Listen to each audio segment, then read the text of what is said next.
All right, we are live for what is the final road course race across the top three series in the NASCAR ranks. And today we are at Lime Rock Park for the Craftsman Truck Series next round of the regular season. As we're getting down to the end of the regular season for trucks, just 5 races to go to seeing who the 10 drivers will qualify for the chase and obviously compete for the championship in its remaining races of the season. Coming in today, Lane Riggs has won on every road course race so far this season, or I should say the street course races, while the one road course race winner, Caden Honeycutt, who sits second in points, going to be right up there in contention with him, I'm sure, most of the day. A lot of Truck Series regulars obviously vouching for those 10 positions in points, but it's been dominated by a couple of drivers this season in the laps led category. But race wins as of late, Lane Riggs has been the dominant driver. He came from third in points to first in the stretch of 3 consecutive race victories and has a 65-point cushion over Caden Honeycutt coming into today's action. Chandler Smith, who was the points leader from Daytona through the first 10 races of the season, is now 128 points back in third after a couple of races that did not go his way and poor finishes along with it. As we begin today's race, 100 laps, I believe, are scheduled distance for this one. The live leaderboard not necessarily working on NASCAR.com at the moment, but I do have the starting grid, so we will go through that. And Lime Rock Park, again, the site of the final road course race of the NASCAR season. This, of course, on the Truck Series is a standalone race, so we will not have live pit stops because all the pit crews are down in Atlanta for both the O'Reilly and Cup Series races for this weekend. O'Reilly Series will be later tonight at about 7 p.m. Eastern, and then for tomorrow night for the NASCAR Cup Series race, under the lights. Should be a hot, warm one down there. A little bit cooler in the Midwest, or I should say not the Midwest, but the East Coast where this race is taking place in the state of Connecticut. This is the second consecutive year that the Truck Series has had races at Lime Rock. ARCA out there with them as well for their standalone race. Thank you for tuning in here on this early Saturday afternoon, our first of 2 streams of the day, a doubleheader with the Truck and O'Reilly Series in play. And your starting lineup for today's race as follows. Lane Riggs will be on the pole trying to go for 4 wins in a row and a street course win at San Diego just a couple weeks ago in the last race. Connor Mosack going to be lining up on the front row with him. Has been a good road course racer in both the ARCA and Truck Series. Caden Honeycutt in road number 2, a winner at Watkins Glen this season. His only career truck win to this point. And Thomas Annunziata will be in road 2 as well. In row 3 will be Ty Majeski for Thor Sport Racing and Landon Lewis making another one-off start on a road course this season. Gio Ruggiero with Daniel Hemrick in row 4, rounding out the top 10. Row 5, 2 Fords of Chandler Smith and Jake Garcia. Tyler Rankerman and Grant Enfinger will make up row 6. Row 7, Christian Eckes and Andres Perez. Ben Mayer is back along with Parker Kligerman, former Truck Series road course winner in row 8. Row 9 will be Ben Rhodes and Stuart Friesen. In row number 10, Chris Wright, Tanner Gray. Dawson Sutton, Cole Butcher in row number 11. Dodge Ram, Justin Haley, along with Wesley Slimp in row 12. Corey LaJoy, Lewis Foster in row 13. In row number 14 will be Graham Doyle making his truck debut and Minnie Tyrell. Brennan Queen and Jackson Lee in row number 15. Row 16 for Frankie Muniz and Josh Rayum. And rounding out the field, Colin Braun back for his second start of the season. He'll be in a Dodge Ram as well in 33rd. Shorter field for today's race. Top practice times, Chandler Smith was quickest in practice earlier this morning. All on-track activity for the Truck Series has taken place today. They began practice at 9 a.m. local time. Qualifying was immediately after, and now the race here on the early Saturday afternoon. Fastest lap in practice for Chandler Smith, a 54.312 and an average lap speed of 97.96 miles per hour. This is a very short road course layout, I believe only 1.5 miles in length. That is why the lap times are less than a minute long. About 17 laps of practice for Chandler Smith in that session earlier. Connor Mosack, who qualified well, starting in row 2, second fastest in practice. And pole sitter Lane Riggs, a little bit behind in the practice speed as he was 10th fastest there, but got it done in qualifying. So again, he will lead the start of this race. More late-breaking updates. Here is the Fox Sports 1 broadcast prior to the drop of the green flag. That's your 11 team. They won 8 of the last 11 races starting here at Lime Rock. So they got on a roll last year. They got a new driver this year with Caden think he goes to the final race and win the championship. And Lane did get to notch a pole in the pole column just earlier today. Let's take a look at our starting grid presented by Craftsman and Lane Briggs for his first road course pole, first of the season. Looking for his third win on a road course alongside of Connor Mozak. Row 2, Cade Honeycutt in the 11 truck. He got his first Truck Series win at Watkins Glen earlier this season. And Thomas Annunziata, who has won the last 2 ARCA races here at Lime Rock. Majeski's going to roll off in the 5th position. He was runner-up last year here at Lime Rock. And Landon Lewis, best career start, coming off his best career finish of the 8th place Ford Ivan. Let's take a look at the rest of our starting lineup. 33 trucks strong, and some of them that will pull out include that of Chandler Smith, who's third in points, starting inside of row number 5, and Grant Enfinger, who's had an up and down day. More on that later. Starting outside of row 6, he's trying to keep momentum rolling, see if he can get back in championship contention. Row 9, Ben Rhodes, who was really quick in practice, got a little off track, has to go to the rear for some unapproved adjustments, but he'll be good, looking good coming from the back. Row 13, Corey LaJoy. You see Louis Foster there. There's Graham Doyle making his first start in the Truck Series. We'll see how he can progress it. Colin Brown is going to start last time, and he thinks he can go to the front. Colin's a road racer. He knows how to get to the front here. Now, this story is full of 33 competitors. There are 33 storylines to follow. We can't do it alone, so we're going to pull in Josh Sims and Caitlin Vincey. We'll kick it off with Josh. Well, Christian Eckes in that 91 truck is far from 100%. That's because he suffered a grade 3 left foot strain that happened a couple weeks ago at San Diego. When he was leaving the venue, stepped in a hole, and his left foot turned the way it wasn't supposed to, so much so to the point where he left on crutches. He's been in a walking boot up until about an hour before he hopped in the truck for practice earlier today. He told me he's not focused on the pain when he's behind the wheel of the truck.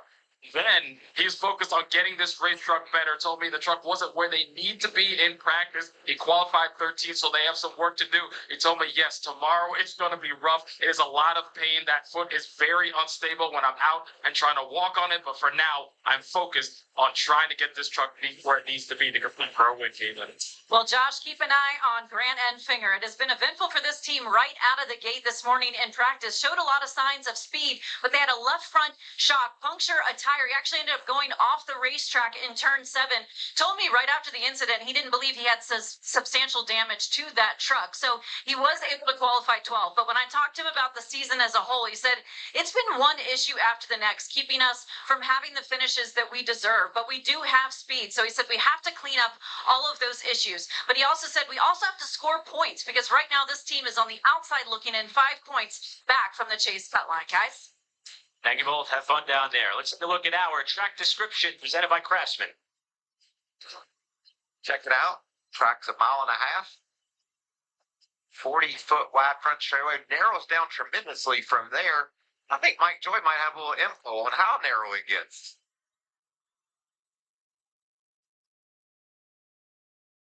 If there's going to be a calamity corner at Lime Rock today, it's going to be right here at the end of the Sam Posey Straight, entering Big Bend. The track surface is 40 feet wide, plus an additional 20 feet of runoff. You can go into this corner 4 wide, and they will. As we saw in last year's final restart, those 4 trucks side by side have to become just 2 at the exit of Big Bend. It's only 25 feet wide, the width of a 2-car garage. Somebody's feelings and sheet metal are going to get hurt down here today on the final restart.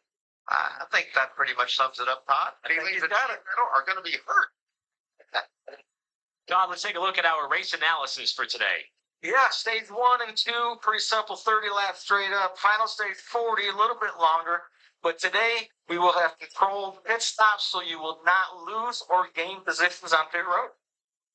Which is going to make it even tougher to dethrone the bull sitter Lane Riggs. Michael, the poet, Jill Spanky, I can nail this one out there. It isn't like here. Let's fill her up. Let's fill her up. You can get all the way to the end of the stage and the end of the race. So it's my job today to make sure she's full. Let's take a look at our unique vantage points that we've got today. We've got some onboard looks for you, including Gio Ruggiero. He's also got a front bumper camera that we'll be able to latch onto. That's our Toyota Racing onboard in the 17. For Gio looking for his first road course win. We'll also ride on board with the pole sitter, Lane Briggs, and the Ford Racing onboard, as he will lead the field to green. And I'm going to tell you, you're going to be amazed at the work these drivers are doing, bouncing over these curves and hills. It's intense inside of that cockpit. It is an unbelievable Saturday afternoon here at Lime Rock Park, and we are ecstatic that you are coming along for the ride. It's going to be 100 laps for the second time in series history, with one of the road course aces of 2026 bringing us down to the start. All right, green flag in the air, and we are racing at Lime Rock Park as the field heads for turn 1 out of 7. A big right-hander, pretty much 90 degrees. A flat version of kind of that turn 1 at Watkins Glen. This track does have a lot of elevation changes in the back half of the lap, with the front half relatively flat. Very tight, narrow road course. Passing is going to be at a limited status throughout today's race. And for Lane Riggs being the fastest in qualifying, trying to jump the gun early, he had dominated the field for most of that San Diego race. Lost the lead on a late restart, was able to get it back in overtime, and eventually went on to win the race. But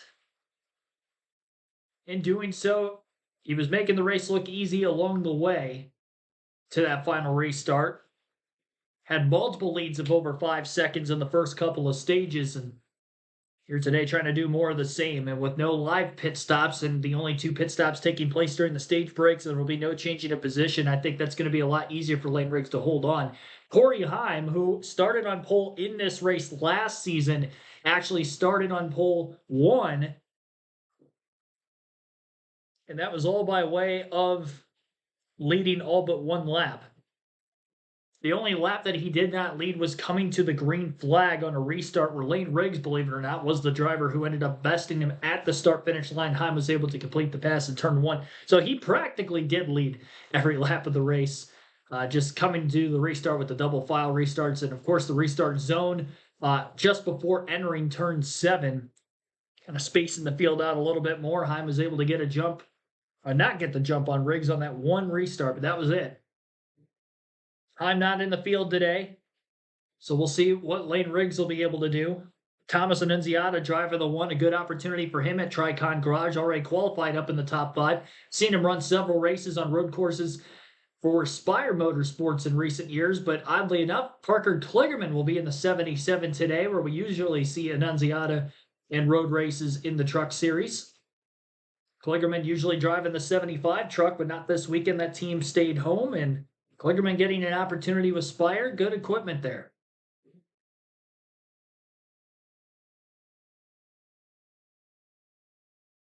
Seen some Cup regulars win at Spire Motorsports already this season. Both Kyle Busch and Carson Hocevar each have 2 wins in the truck ranks. Also, this race ended up going caution-free last year. There was no cautions for incident throughout the entirety of the 100 laps, so we'll see if that will stay true today also. Created less opportunities for restarts and drivers to get by Corey Heim. Only had to master the 3 of them, the initial start and then the 2 restarts after the stage ends. Lane Riggs has won both of the street races this season in St. Petersburg and San Diego. And the road course race win at Watkins Glen was won by Caden Honeycutt, who sits in the 2nd place position after the first couple of completed laps.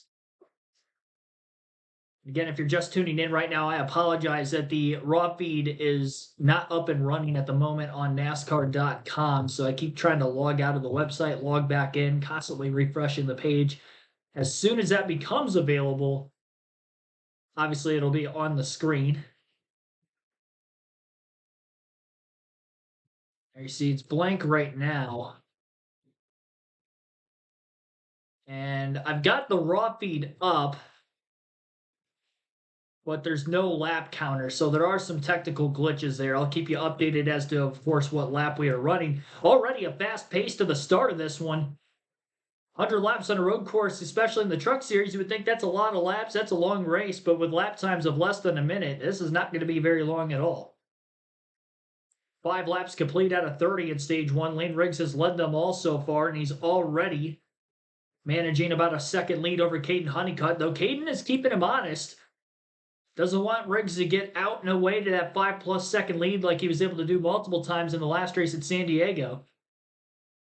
Truck Series has had a couple of weeks off, 2 off weeks before this weekend, post the last street race, which was the last race in general on the campaign. Mostly right-hand turns around the 7-turn road course as well. Only a couple of left-handers, and they're very short corners that there are left-handed turns.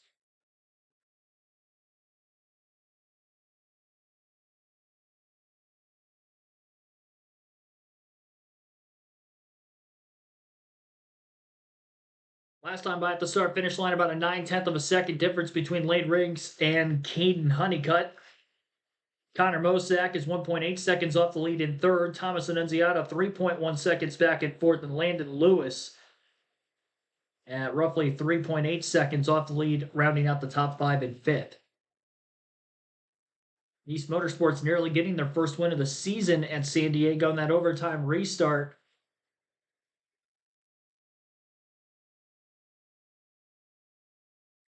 Landon Lewis was not the driver, though, for Nice that was trying to go for the win that day.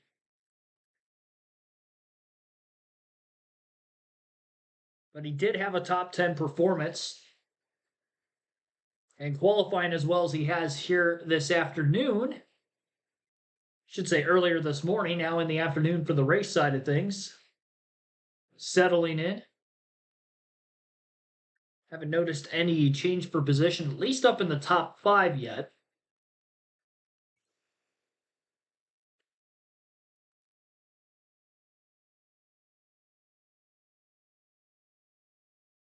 Already be coming around to complete lap number 8 this time by.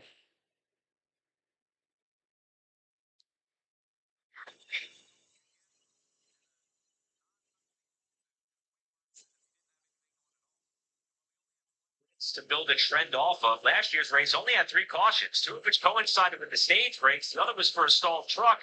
These drivers may not get that much of a break to rest or reset if this race has that same green flag tendency. Well, Eric, believe it or not, that might be a good thing for Ty, because it kind of, when you're driving, you're concentrating, it keeps your mind off of how hot you are. So the cautions can actually be worse. Brandon Lewis there is heating up.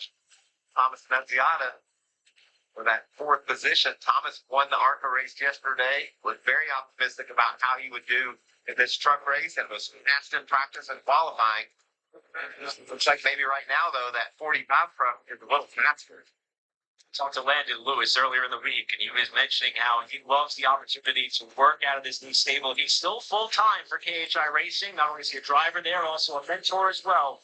He's putting on a great showing early in the going year. Stop me if you've heard this before. They're all chasing Lane Riggs on a road course. He leads here at Lime Rock with Honeycutt closing the gap early in stage 1. I want to see if FoxSports.com has anything for the Lime Rock truck race as far as live leaderboard goes. They got something for the right-hand side of the screen. 9 laps complete, still green. The raw feed on NASCAR.com works if I constantly refresh the page. It's not live by way of keeping track of things there. I have to reset the page completely and then log back in. And then you see the current lineup, which we have right now. About 10% of the way through the race already. Lane Riggs out in front, going to be tough to beat this afternoon. His qualifying lap, though, much faster than his fastest lap of the race in the early going, about a full second quicker. Honeycutt actually has the fastest lap of the race so far, the 55.508. About a tenth faster than the fastest lap by Lane Riggs. And that last time by, Honeycutt was faster than Riggs as well by about a tenth, and the lead's down to a half a second. So Lane Riggs in first, Caden Honeycutt second, Connor Mosack third, Thomas Annunziata is fourth, Landon Lewis is fifth, with Ty Majeski sixth, Gio Ruggiero seventh, Daniel Hemrick eighth, Jake Garcia ninth, and Chandler Smith rounding out the top 10. So Honeycutt can keep pace with Lane Riggs, but it's so difficult to make a pass on this racetrack. I don't know where he's going to be able to get alongside of him. And if he does get alongside, really any corner on this racetrack being tough to run door to door, there is more than likely going to be contact.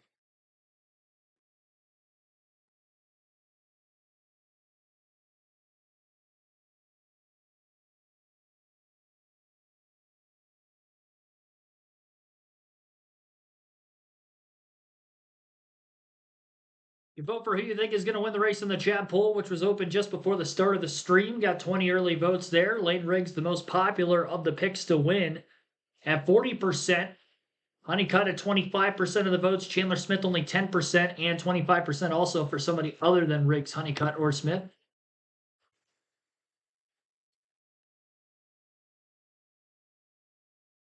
Riggs trying to keep the win streak alive.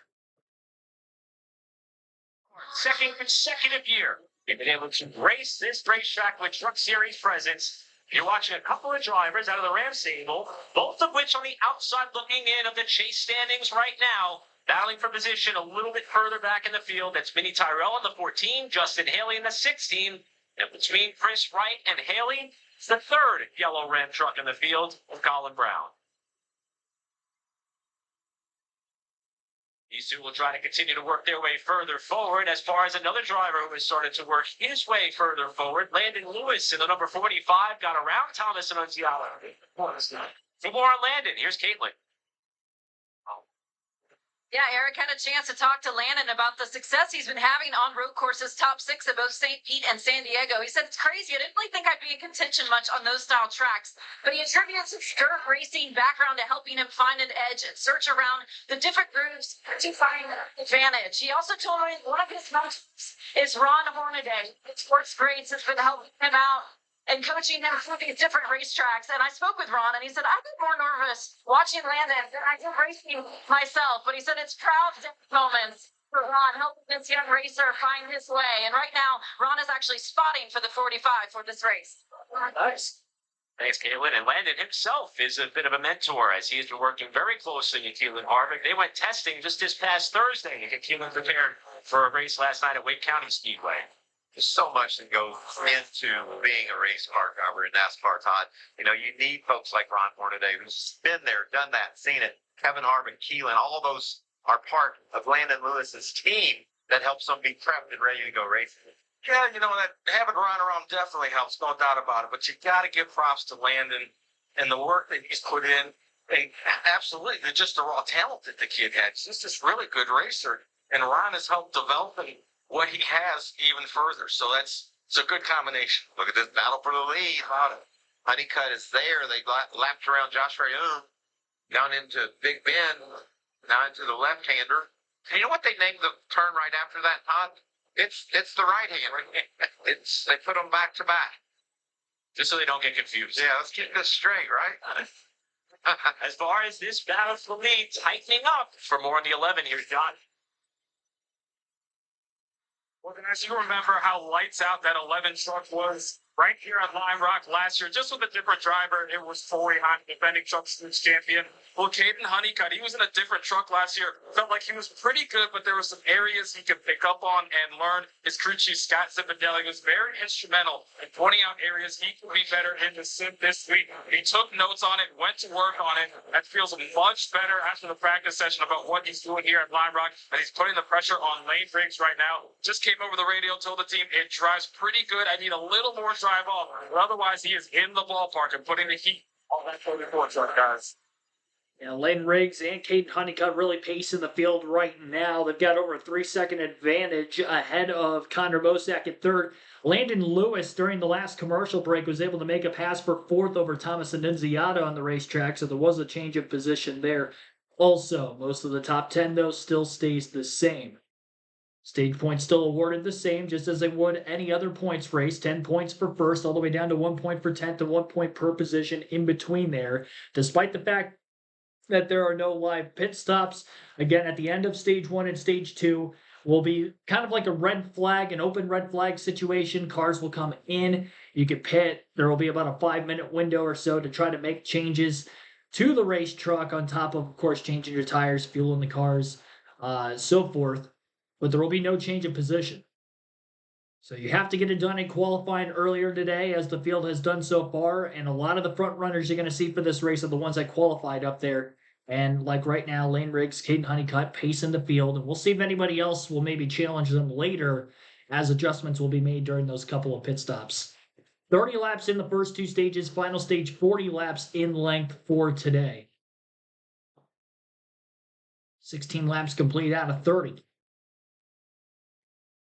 Refresh the page here because I want to see if there's any tire fall off now that we're 15 laps of green flag racing into this. Last lap by Riggs was a 56.0, so about 0.4 of a second of fall off in a 15 lap green flag run. Not a lot. Not much to manage there. It's just simply Honeycutt seeming like he's outpacing Riggs. Be very fitting if Caden Honeycutt could go to victory lane today and split 2 for 2 with Lane Riggs on the road. Should say specifically, he'd be winning the road courses while the tighter street course layouts would be good for Riggs. Surprised that this doesn't lay into hand maybe more for Lane Riggs versus Honeycutt, knowing that these corners are so tight. Not a lot of asphalt room from top to bottom of the racetrack as well. Reminiscent of what a street course would be. The only difference is there's runoff with grass rather than walls that kind of keep everything intact. No spins to record so far, at least any that have been picked up on the Fox broadcast. The initial start of the race pretty calm, especially down towards turn 1, Big Bend, where Mike Joy was talking about in the pre-race. That could be calamity corner and late race restart situations. Early on, everybody taking care of their stuff. Good battle for the lead going on between Riggs and Honeycutt. Tightly nose to tail. Biggest passing opportunity is probably going to be in turn 1 because the longest straightaway of the track is that main stretch between turn 7 and 1.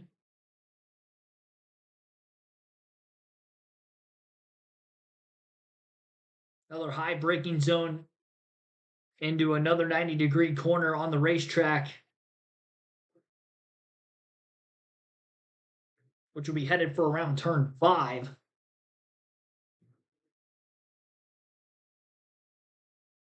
Definitely the two biggest passing opportunities.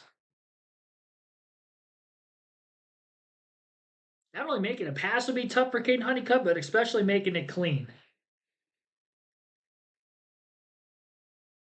Honeycutt has felt that he's been pushed around a little bit in the Truck Series this season when going for wins. Teammate Corey Heim on multiple occasions, Lane Riggs as well. I'm sure that he is not going to be afraid to put the bumper to Riggs if they can keep him honest. If these two are running as close to what they are right now in the final couple laps of the race rather than at lap 18, 19 like we're at the moment. Yeah, and to quickly kind of self-advertise here, the O'Reilly Auto Parts Series race later tonight. That will be at 7 p.m. Eastern. Both the O'Reilly and Cup Series will be at Atlanta. And our Cup race tomorrow will begin at about 6:30 p.m. Eastern with our pre-race show. Quarterfinals, round of 8 for the in-season tournament challenge.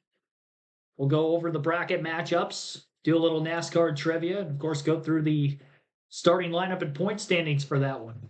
Point standings for the Truck Series coming into this evening's race. Lane Riggs with a 65-point lead, as mentioned already. And I went over that regular season championship battle, but now let's kind of look at the chase bubble. Here are the 10 drivers in the chase as they stand right now. You got Lane Riggs in first, Caden Honeycutt second, and Chandler Smith in third. Gio Ruggiero is fourth, with Christian Eck is fifth. Ty Majeski sixth, Ben Rhodes seventh, Daniel Hemrick eighth, Tyler Anker ninth, and Jake Garcia holds the last spot. It's only a 5-point cushion between Garcia, first driver in, and first driver out, or I should say last driver in, Garcia, first driver out, Grant Enfinger. Enfinger minus 248 of the lead, but again, only 5 points out of 10 for the final chase position. Corey Heim, who's only ran 5 of 13 races since 12th, of course, 3 wins. He has been just so good in the Truck Series this year. Won a couple stages at Bristol in the only race he DNF'd in, and had a top 5 in every other race. Stuart Friesen sits 13th in points, and you got Brendan Queen 14th, 15th for Justin Haley. But of the drivers below the cut line right now, even back to 15th in points is only a 22-point difference between 10th and 15th. So it's very, very tight. After today's race concludes, there will only be 4 races to go in the regular season. So all these stage points on the line right now. And for drivers who are on the chase bubble, that 8th through 15th in points and where they're running late in this first stage, see if any of them are up there. Jake Garcia sitting in 9th, mentioned he's the first driver in, and oddly right behind him, Grant Enfinger. by -5 points, running just one position behind Garcia that last time by at the start-finish line. Daniel Hemrick, who's just inside that chase bubble, 8th in points, also barely inside the top 10 in this race. A little bit of work to be done for the likes of Stuart Friesen, Ben Rhodes. Deeper in the field, Friesen 19th, 22nd for Rhodes.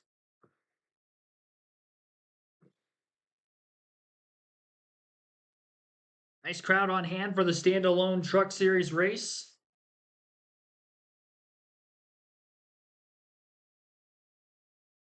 I don't know that there's any. There's got to be bleachers somewhere around this racetrack, you would think. See a lot of people standing and watching, lawn chairs, sitting on a hill, blanket in the grass. Picturesque scene outside of the racetrack. Ton of trees and quite a mountainy range. Never been to the state of Connecticut.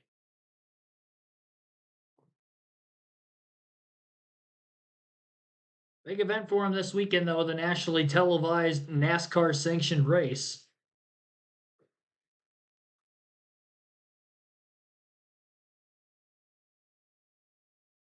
Riggs has expanded his lead over Honeycutt during the commercial break, which took place over the last several laps.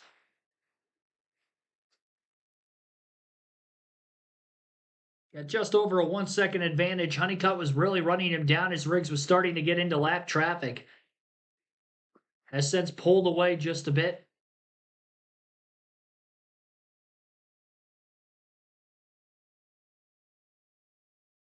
And over a 5-second lead to Landon Lewis, who's taken over 3rd place during the last commercial, passing Connor Mosack on track.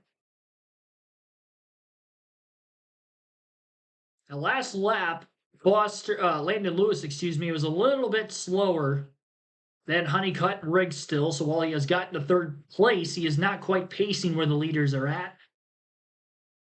But if he gets that ability to be able to follow them on the next restart after getting up to 3rd, so maybe he can learn something and attack corners a little bit differently than what he's doing at the moment.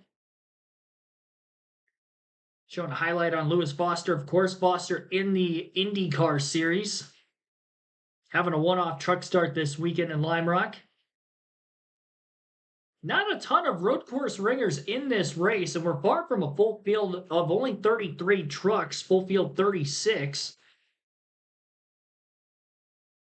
Few trucks have fallen off the lead lap already, the likes of Graham Doyle, Josh Reum, and Frankie Muniz, with Muniz being the first truck 1 lap down. Colin Braun, who started last, is up to 27, 6 positions gained, most of any driver. Corey LaJoie, another Dodge Ram, up 5 positions in the race. And nobody else has picked up 5 or more positions in this one.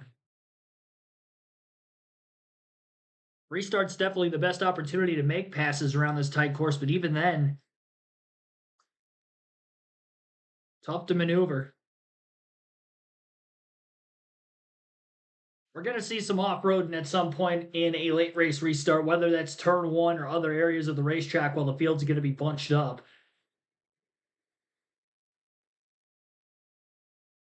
Despite not really having any cautions last season, still saw some spins down in turn 1 in Big Bend.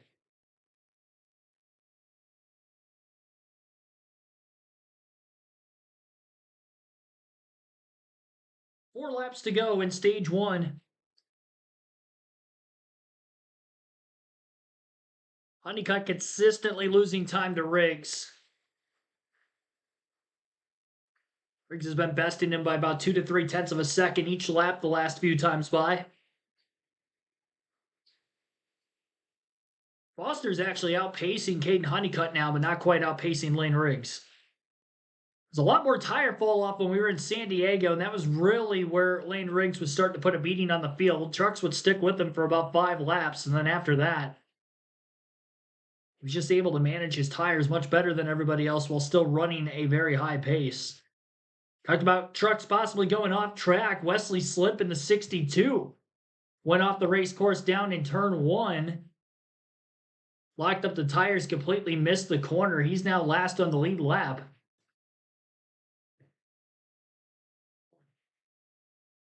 See if he was able to actually get rolling in the correct direction again. I don't believe he's sitting off track anymore down there. Was able to get turned back around.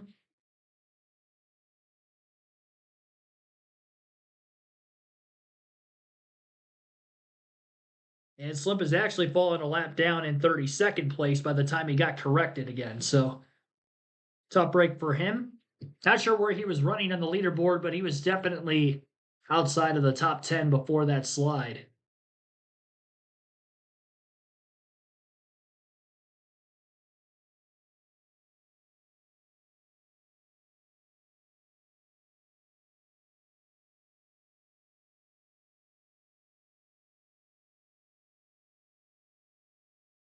See here. Chat poll is growing in favor of Lane Riggs. 42% of the votes now. As he continues to lead all the laps, I'm sure that will grow further and further as we progress through the stream.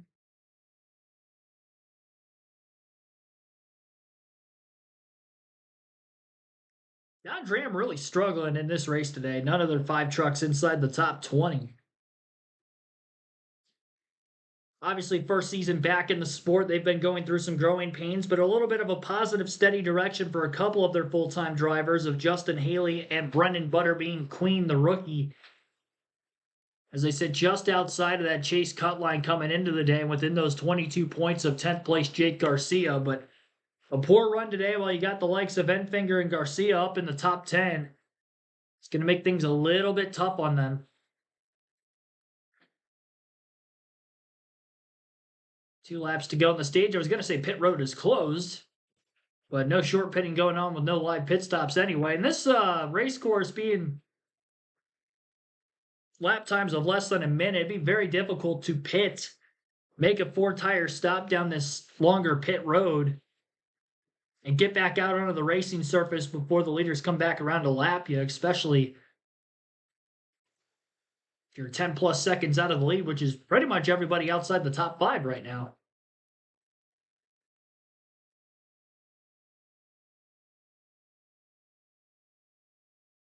Dust being kicked up on the racetrack and dirt.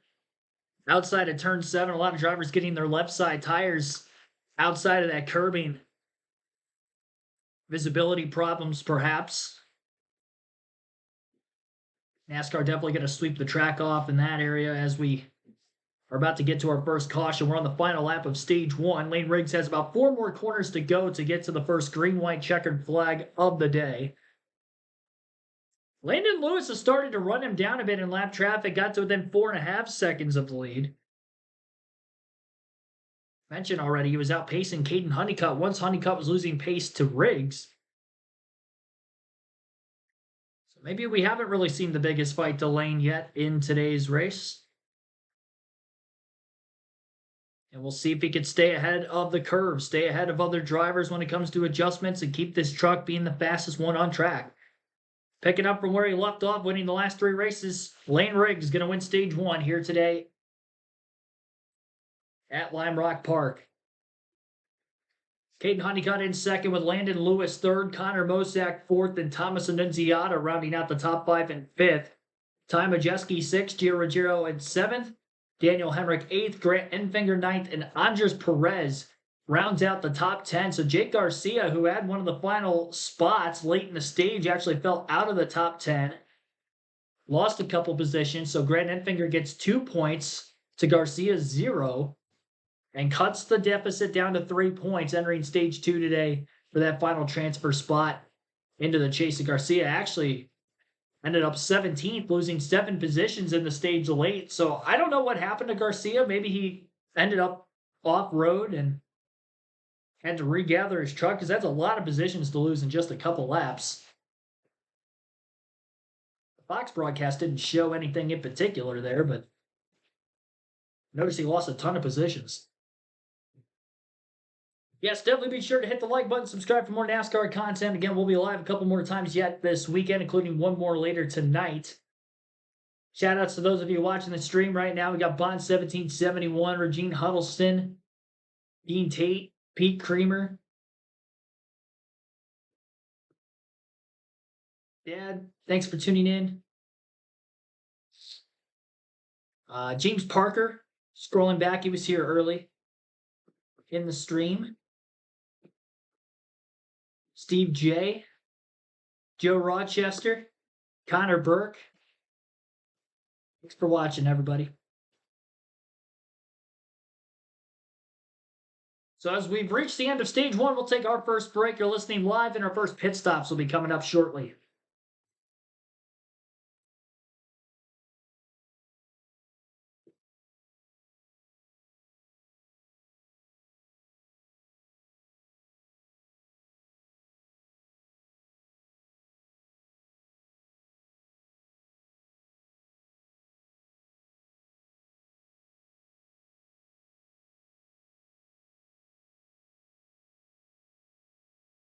And Riggs trying to go for 4 Truck Series wins in a row.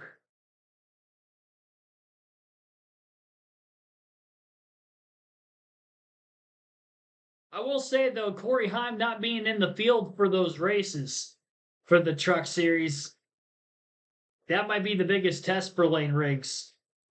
If we can get Heim back for a couple more, which I believe he does have more races that he is slated to run this year. I just can't believe running 8 less races than the rest of the field that he's only 2 positions out of the chase.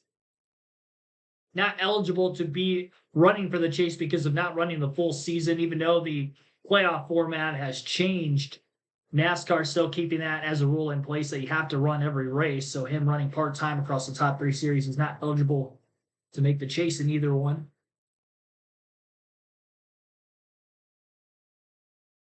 Which I say, if you end up qualifying, even if you ran less races, I think that's more impressive now because you have to do it on points rather than a win and in format. That's much more impressive. I think you should give him the spot personally. Thanks, Eric. This track's most famous sons are, of course, Paul Newman on the left and Sam Posey on the right. For a while, they were teammates at Nissan. And they live on. Their straightaways are named for both of them, the front and the back straight. But Sam Posey has an even deeper connection to Lime Rock. He grew up just down the street, and he went to Rhode Island School of Design. He and his brother, an architect, David, they designed these hospitality chalets because, remember, at Lime Rock, having no grandstands and no bleachers, that means they don't have IP grandstands. suites. So we have chalets, and then Sam and David Moore designed the beautiful Skip Barber Tower and the Peterson Chalet over across the Spectator Bridge over on the far side of the front straightaway as well. So all of those have Sam Posey's signature on them. It's been a great day here at Lime Rock and a beautiful one. The sitting governor of Connecticut, Ned Lamont, just came by specifically to thank Fox for being here and bringing this great racetrack to the nation.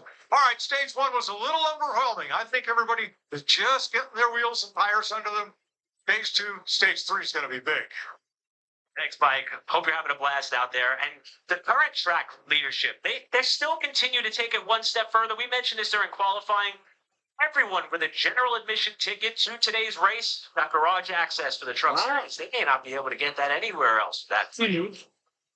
Good on NASCAR there. Trucks making their way down pit road. 3 minutes on pit road. You can't gain or lose any positions as long as you enter and exit properly. So to kick off this first wave of pit stops, we'll kick it off with Caitlin Vinci. Yeah, taking a look at Landon Lewis in that 45. He actually told me he ran a TA2 car race here in May and learned a lot. He was very fast, obviously, there. Felt like he was better than all of the other trucks through the middle portion of that run. He said a pretty decent. The front turn on the rights is very good. They're going to make a air pressure adjustment to that 45. Now, what about the 88 of Ty Majeski? He apologized immediately to his team and said, sorry for all the negative feedback I'm about to give you guys. He said right now it's lacking lateral with the rear. The front is too tight too. It's lacking overall grip. So they're going to take a rubber out of both rear springs and make an air pressure adjustment as well on the front tires. Josh? Let's start with the 11 of Caden Honeycutt as the teams go over the walls to begin work. Felt like he needs a little more drive off in that truck. Said that he doesn't want to be freed up too much, so they're going to make a wedge adjustment. Said he feels like he's better than the 34 in turns 3 and 7, and everywhere else they're pretty much even. As far as the 34 of Lane Riggs, he did lead every single lap so far, but still some things for him to work on. Feels like he's getting too tight towards the end of the run in turns 1, 2, 6, and 7. Said he's just simply too free when it comes to the left-hander in turn 3. They're going to make some adjustments to help him out, but still a very strong truck right now for that 34. Thanks, Josh. How about Ty Majeski with, what do they call that, a polite letdown? I'm sorry for all the bad things I'm about to say, but here we go. Well, that's what a crew chief wants, though. He wants all that information. Tell me what you're dealing with. Very, very descriptive, please, and we'll see what we can fix of all that mess you're in. Honesty is the best policy when it comes to a crew chief and driver relationship. Lane Riggs has led them all. Stage 2 coming up for Wyman.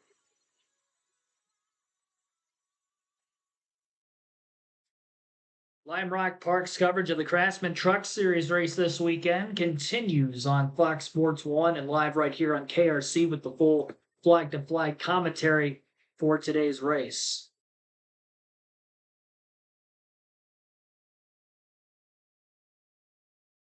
Stage 1 has just concluded. Lane Riggs from the pole, leading every lap. Our first caution is the Stage 1 end. And as adjustments continue into the commercial break, I'm sure we'll be back to caution flag conditions again. Of course, an open red flag situation for both the Stage 1 and Stage 2 pit stops today, and a chance to refuel for the first time with that.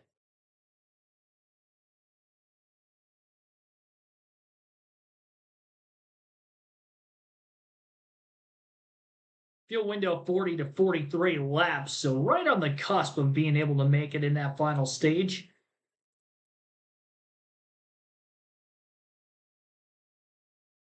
Because it's so close to a full fuel run, I am a little bit curious if we saw multiple overtimes, if NASCAR would let the teams be able to pit for fuel late in the race just to make sure that there's no risk of them running out with them having pit road closed constantly. I'm sure they would do that.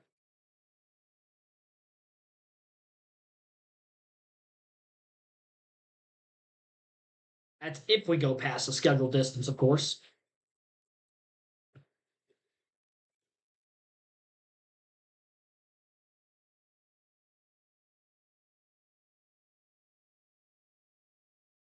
Pretty cool, though, that NASCAR is allowing any general admission ticket to have access to the garage and pit road before the start of today's race. Very unique circumstance where you can just buy any ticket and have that kind of access. No hot pass required. I will say, watching this race and watching a standalone road course event really makes me miss Mid-Ohio, being on the truck and O'Reilly schedules. IndyCar raced there last weekend on the 4th of July, and I was kind of reminiscing of going there a few different times for NASCAR races. I'm like, man, I really wish this is back on the schedule. Fun little road course. Kind of similar to Lime Rock in the sense that it is very narrow. It's not a very long course. It's less than 2 miles to make a full lap. A little bit longer and faster than Lime Rock, but not by a lot.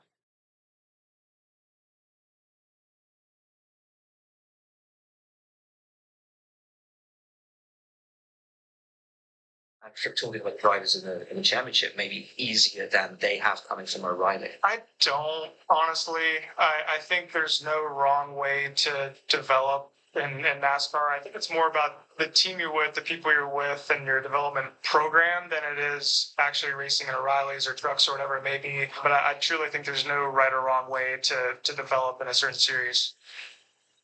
Check out the all-new Fox Sports digital show Speed with Harvick and Buxton, fueled by Poet. Subscribe to Speed on Fox on YouTube, the Fox Sports app, or wherever you get your podcasts. And I just want to tell you, that is a great podcast. And for me, a guy that was on Speed back in 1996 with a Monday night show with Johnny Benson and Ken Schrader, seeing that logo just brings back so many great memories. And Kevin and Will just do a wonderful job of telling the stories and having great interviews. Love what we're doing.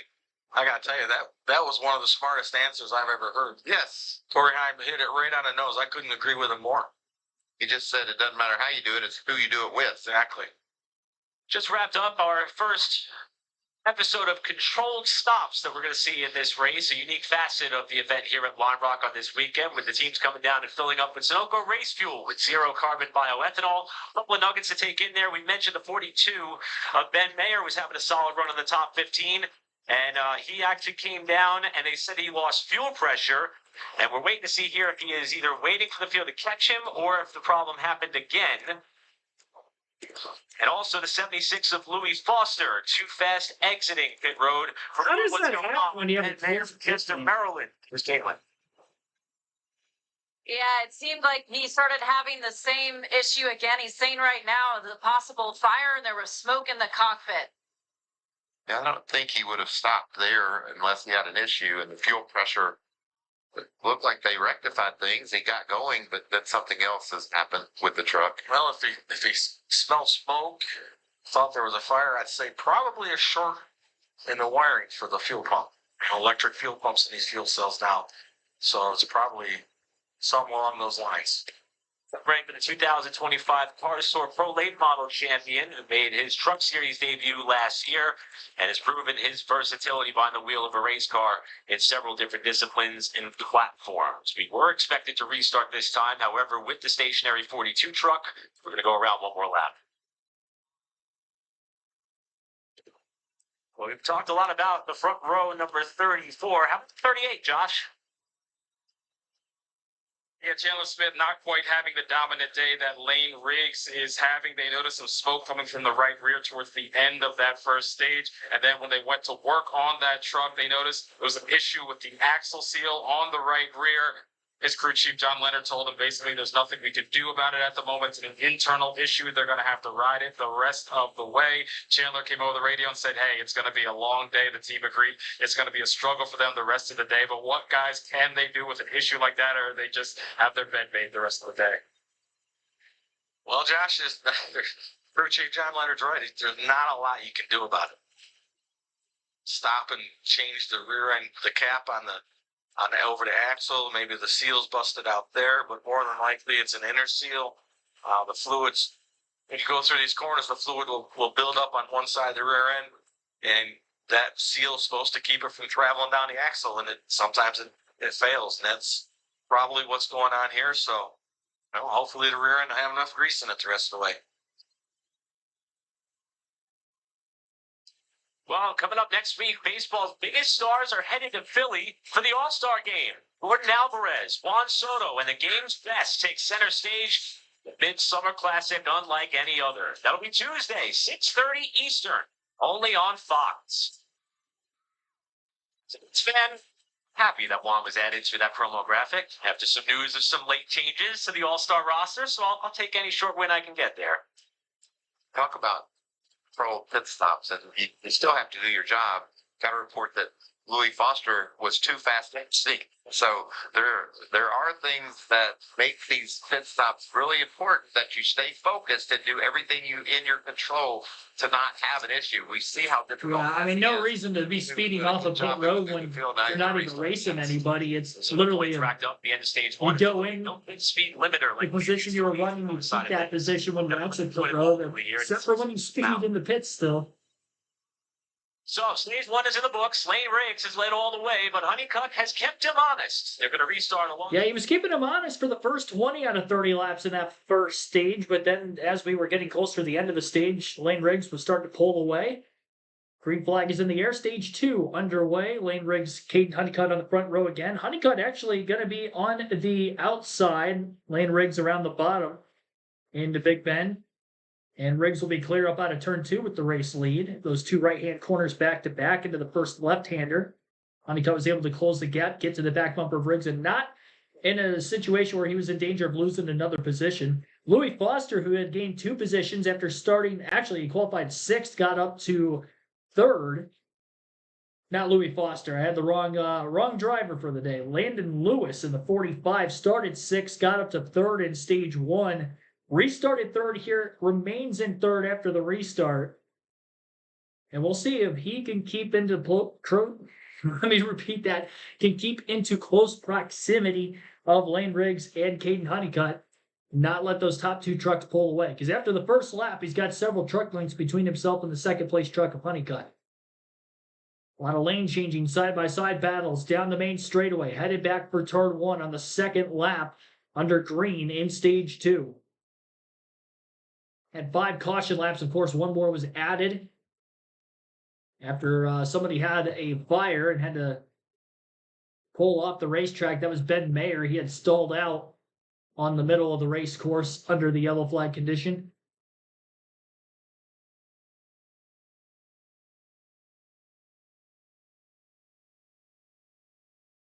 And the raw feed is back up and running 100% now, where you can actually see the lap counter as well as the lead changes in this one.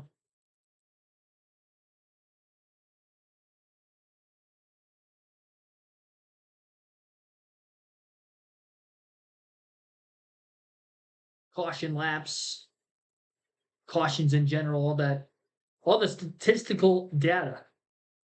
And I don't have to refresh the page every lap either, so that's nice on my end. We'll go through the full field running order then for the first time today as we're nearing the midway point in today's race. Lane Riggs has led every lap from the pole so far. Caden Honeycutt scored in second. Landon Lewis just over a second back in third. 2 seconds back to the fourth place truck of Thomas Annunziata, and about 2.5 seconds out of lead Connor Mosak in fifth. Ty Majeski in sixth place with Gio Ruggiero in seventh. Grant Enfinger just moved up to eighth, passing Daniel Hemrick on track, who now sits ninth, and Chandler Smith rounding out the top 10. 11th is Anders Perez with Tyler Ankerman 12th, Parker Kligerman 13th, Christian Eckes 14th, and Tanner Gray 15th. 16th is Jake Garcia with Ben Rhodes 17th, Dawson Sutt 18th, Corey LaJoy 19th, and Cole Butcher in 20th. Justin Haley 21st, Colin Braun 22nd, Stuart Friesen 23rd, Minnie Tyrell 24th, Lewis Foster in 25th. 26th is Chris Wright, the first truck a lap down. Wesley Slip 27th. 28th, Frankie Muniz, Jackson Lee 29th, Graham Doyle 30th, Brendan Queen having an off performance today in 31st, Josh Reum 32nd, and Ben Mayer off the racetrack out of the race in 33rd after a fire in the cockpit of that race truck. Luckily, he did get out. He is okay, but the truck stalled on track, and again, he's the only driver out of today's race. Battle for the lead intensifies with about 21 laps to go in stage 2, this time by between Riggs and Honeycutt as they continue to pull Landon Lewis early in the stage. There.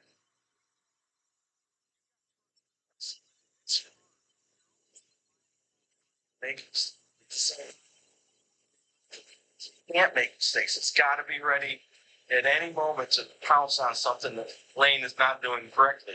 And at the same time, he's back there trying to size him up. Yeah, you know, see where his weak points is. See where he can maybe outbreak him. Or And just think about this too, Todd, and viewers at home. It's tough for that 11 truck to see the road. We talk about how narrow the racetrack is. His vision is basically blocked by Lane Riggs, and he's got to figure out how to make those moves precisely with being able to see only about a half of what he's looking for. that's a great point, Michael. And that's where the visuals around the track, the guardrails, a tree or a sign, and maybe an outhouse up on the hill. Yeah, that all becomes very important.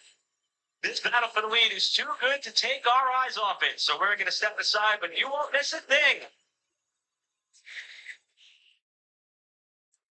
Side-by-side commercial break, it sounds like, for Fox Sports 1. Intervals between those top 10 positions right now. Lane Riggs only a tenth a second ahead of Caden Honeycutt the last time by at the start-finish line. Landon Lewis 1.8 back in third. Thomas Annunziata 2.7 seconds off the lead in fourth. Connor Mosak 3.4 seconds out of the lead in fifth. Ty Majeski is 4.4 back in sixth. Gio Ruggiero 5.2 back in seventh. Grant Enfinger 5.6 seconds out of the lead in eighth. Daniel Hemrick in ninth. 6.9 back and 7.2 seconds off the lead is Chandler Smith rounding out the top 10. Roughly 45 minutes into today's race, already in stage 2 and about a third of the way through the second stage. Honeycutt has been able to keep up with Lane Riggs, but has not been good enough to try to pounce and make a pass on him.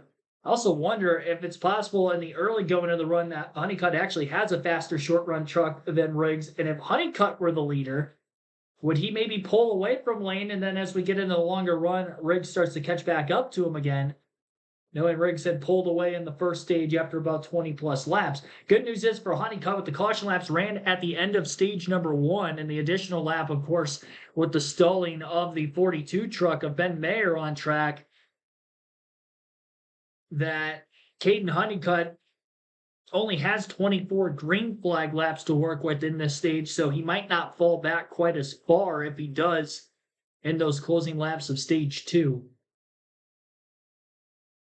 Now, the final stage is going to be the longest of the 3, so that might be a little bit of a different story if we don't catch any cautions for incident. So far, it has been a clean and green race. Not much to record up to this point. So far, pretty much playing out almost identical to last year's race, which was dominated by Corey Heim. And Riggs was pretty much in second place right behind him every step of the way. And oddly enough, Heim was in that 11 truck driven by Caden Honeycutt for this season.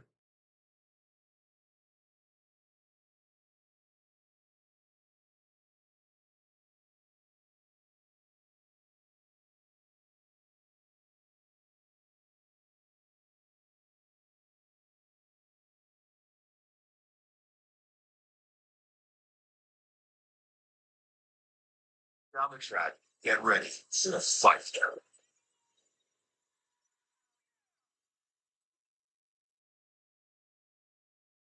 A half second is all that separates race leader Lane Riggs and Caden Honeycutt, as these two just cannot get away from one another, which is seemingly the theme of this Truck Series season. Oh, Frankie Nunez around. Nunez goes around.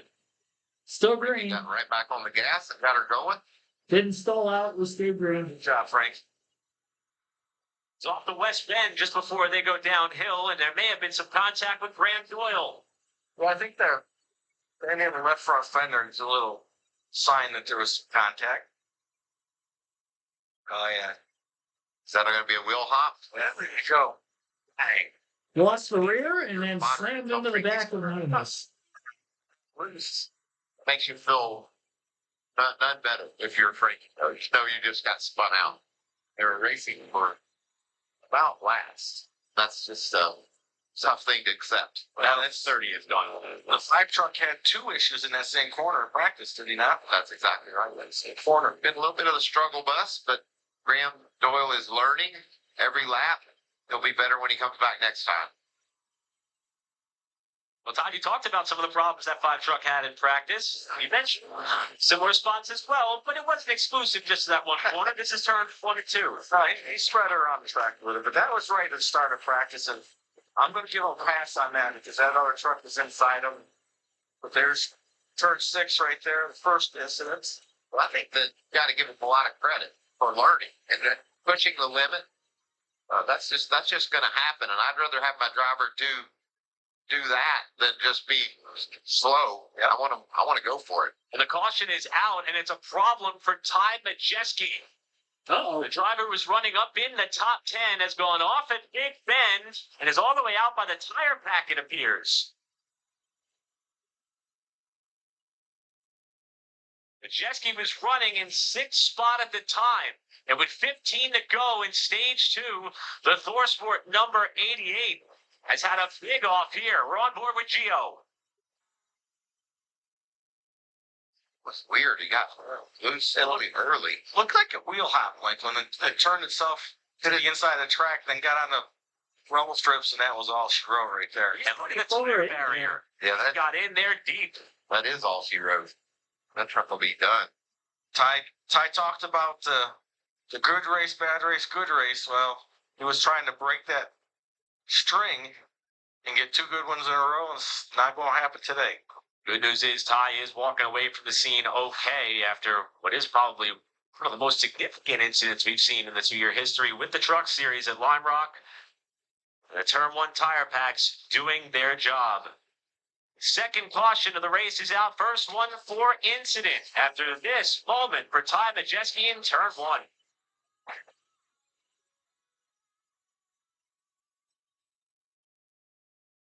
That looked like it was a pretty wild ride, but it was kind of tough to tell exactly what happened. Only good camera angle we got is off the front bumper of Giro and the camera on that race truck, as he was in seventh with Majeski in sixth at the time of him going off and wide into the tire pack towards the outside of turn one. Highest braking zone of the racetrack. Fastest deceleration down in that corner as well. Ty Majeski did get out of the truck, was walking back to the ambulance, which will take him to the infield care center for his mandatory trip there. And another rough finish for Majeski. This will be the third DNF of the year for Ty Majeski. Sixth in points entering the day, just as he was in the running order.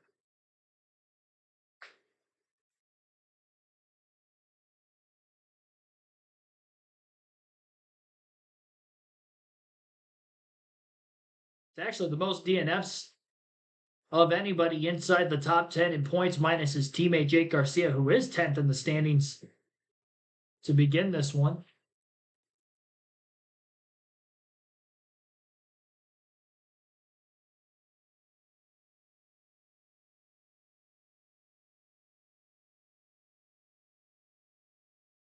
Things getting cleaned up. First caution for incident of the race. Ty Majeski off track and pretty hard into the tire-packed wall in turn one here at Lime Rock Park.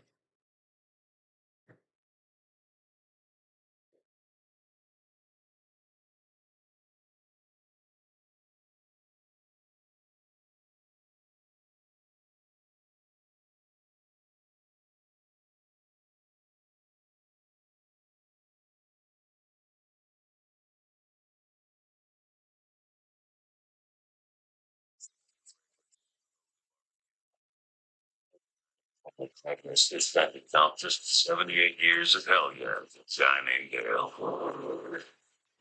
It's fast fashion. It's fast fashion. The official uniform of the most epic fan base in the world. NASCAR shop. Yours. This is the true story of Luke and Ann. Thought we were going to be coming back after a NASCAR ad for NASCARshop.com. The trends are usually when they throw a NASCAR ad up there on screen, they usually come back from commercial immediately after. Did it earlier. Yeah, hopefully during the commercial break, they can sort back through all the camera angles possible of that replay. Because even with Majeski's truck kind of sitting where it was off in the distance, there wasn't a clean camera on it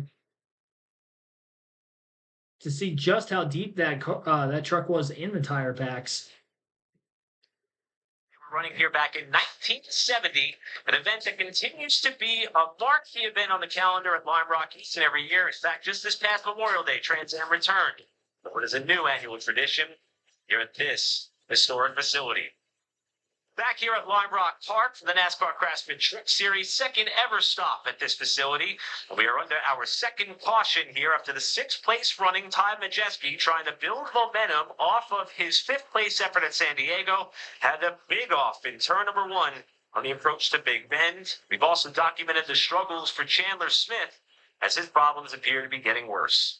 Well, it's a great time to figure that out. I mean, they weren't going to be able to simply finish the race, and the team is looking the situation over. Now for more on what happened to Ty Majeski, Caitlin, what do you got? Yeah, Eric, listening to the radio, they said they lost brake pressure. So they believe there was a leak in the system. So he was losing brakes on the 88 after having a decent run going for Ty Majeski, guys. Probably one of the worst places for that to happen here on this racetrack. Yeah, and I would say it was probably the front brakes with the leak, because when the rear tires locked up, it turned right sideways. He corrected it. It was along for the ride at that point. No, unfortunately, he finished runner-up here last year and was looking forward to, oh, yeah, look at that thing went in there deep. He was looking forward to another good run. Absolutely destroyed. Force Ford number 88 will head back to the pit lane, so we'll let cleanup commence. I didn't want to speak too soon on that. just from the camera angles from afar, it didn't look like he wheel hopped it. Because just seeing him driving off into the grass looked very fast versus like a lazy spin where you just couldn't get the truck slowed up in time to make the corner. And just sliding off in a straight facet and just basically driving through it and hitting head on into that wall. The outside, I wondered if there was something that might have broken the race truck. And obviously, as we just heard from moments ago, sounds like he was losing brake pressure at a very fast pace. And that's got to be a scary thing from behind the wheel.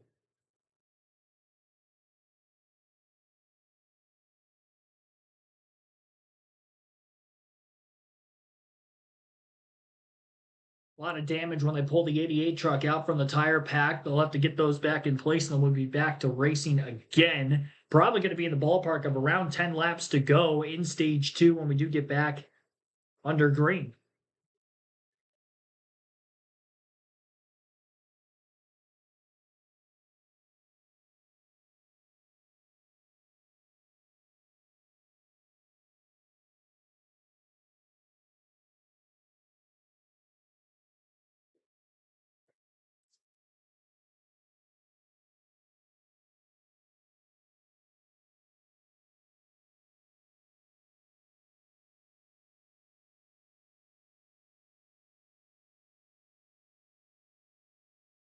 Headed to the next restart, Lane Riggs out in front with Caden Honeycutt in second, Landon Lewis third, Thomas Annunziata fourth, Connor Mosak rounds out the top 5 in fifth.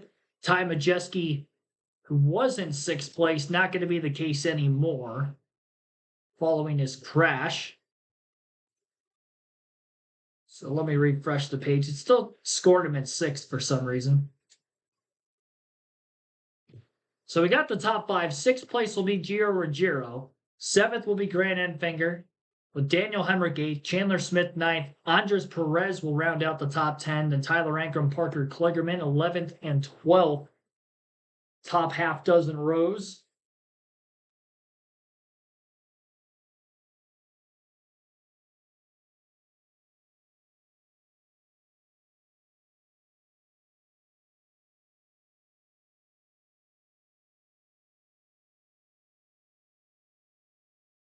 Rear brakes lock up. Left on track. Right in the dirt. Left turn, Clyde.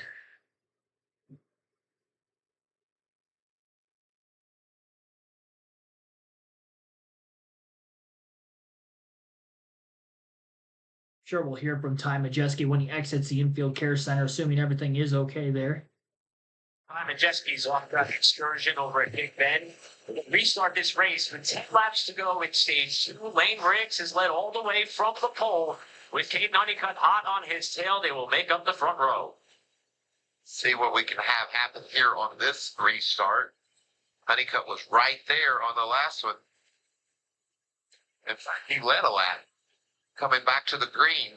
That's the same thing that happened a year ago. Lane Riggs led one lap, and it was on a restart. Now Honeycutt's doing the same thing in that 11th. Firing out of the restart zone in turn 7. Green flag back in the air. Riggs gets hit from behind, and we got a crash on the front stretch. Landon Lewis gets spun around. Big wreck coming to the green. Looked like it was pretty big. Landon Lewis might have been the only one that was actually turned around. And I think for the most part, everybody gets through unscathed. Debris has been left behind, and the caution flag is out. Quite a bit of damage on the one truck for Thomas Annunziata as well, who restarted on row 2 with Landon Lewis. Looked like Lewis had lifted Lane Riggs' rear tires up off the ground on the restart. Riggs got sideways, bottlenecked Lewis up. He went for a spin, likely off the front bumper of the truck behind him. I don't believe in these pushes, what these kids do, what these guys do. Now, Watch the block. well, Right there. Leon gives him the block. He coming close. That's what happened. So it wasn't really a block by him. That's not what caused the wreck. He got a block, and that cost him momentum, and then got hurt. Yeah. What a shame. Landon Lewis doing a great job the whole race. Wow, what a job. There's Mosak trying to take advantage. Gio just gets by on driver's right. Well, we talked about the narrow racing here. There's the block that slowed the momentum. I'm not saying Lane did anything wrong. You know, he got over, and I think that took some of Landon's speed away. That was another truck trying to squeeze into that mess. You caught a glimpse of Ben Rhodes, who sustained significant damage. He was not able to drive away from the scene. Connor Mozak, who had a front row starting spot for this race, has been able to drive away, but the back end of that truck is destroyed.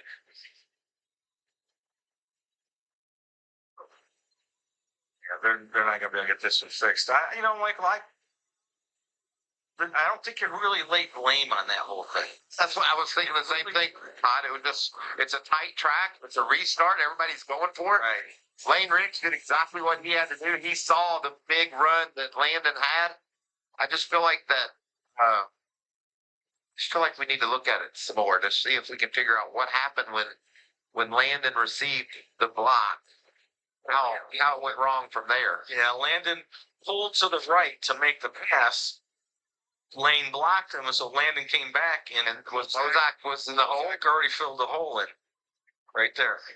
And you are allowed to change lanes after the restart zone with some of these road courses. So these drivers were doing what was in their right at the time. It just went horribly wrong. I think Mozak was just doing his job too.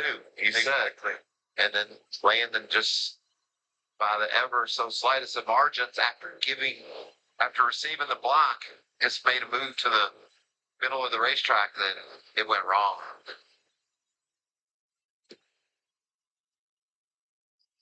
Look who our new leader is. Yeah, how about it? Honeycutt did a great job on the restart. Another look from Gio Ruggiero with Toyota Racing on board. This is going to show it right there. Landon just, squeezed over. Mozak was there.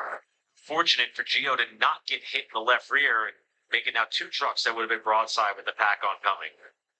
It was pretty amazing. No more trucks got involved in that mess that did. We saw a couple of them go a little off-roading down there to the right side to get away from it. You guys did a great job on this. Some of the drivers that were involved in that accident.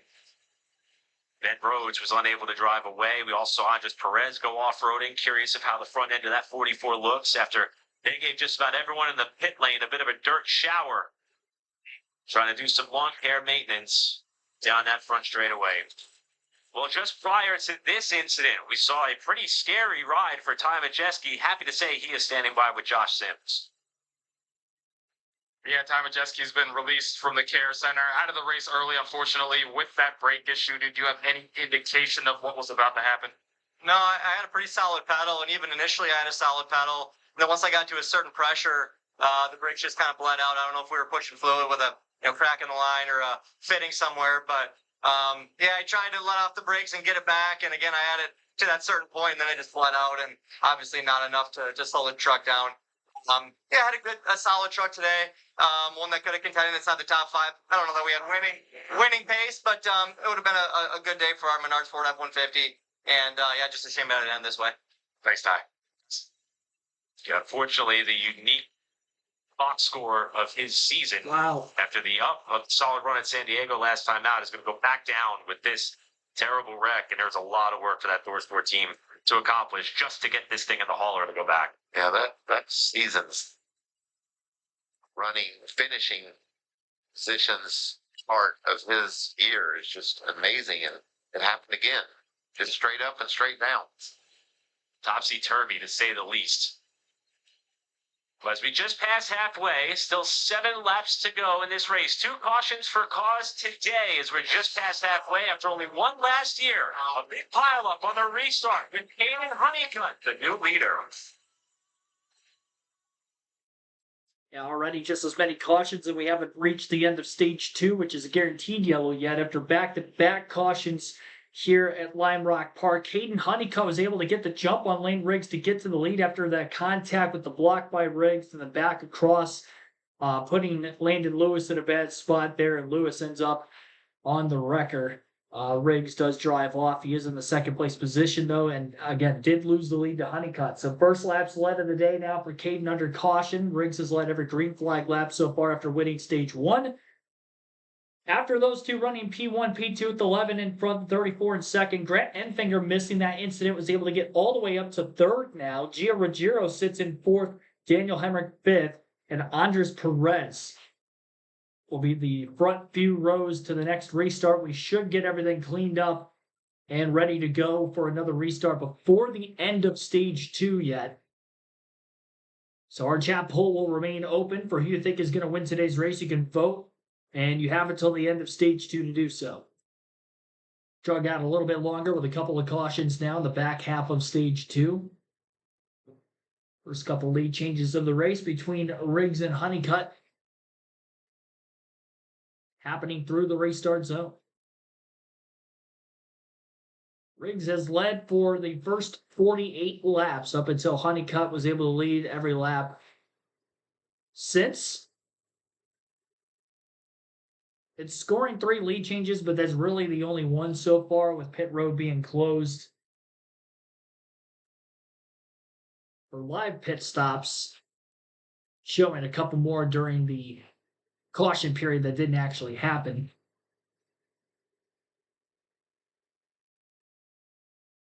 A lot of laps worth of yellow already, though, 12 of them. These cautions have been pretty long. I can understand for the Majeski incident, though. That was quite the cleanup. That truck was destroyed when they got a camera on it back in the garage area with the Thor Sport team going to work, trying to get the truck molded just to put it back in the hauler to head home.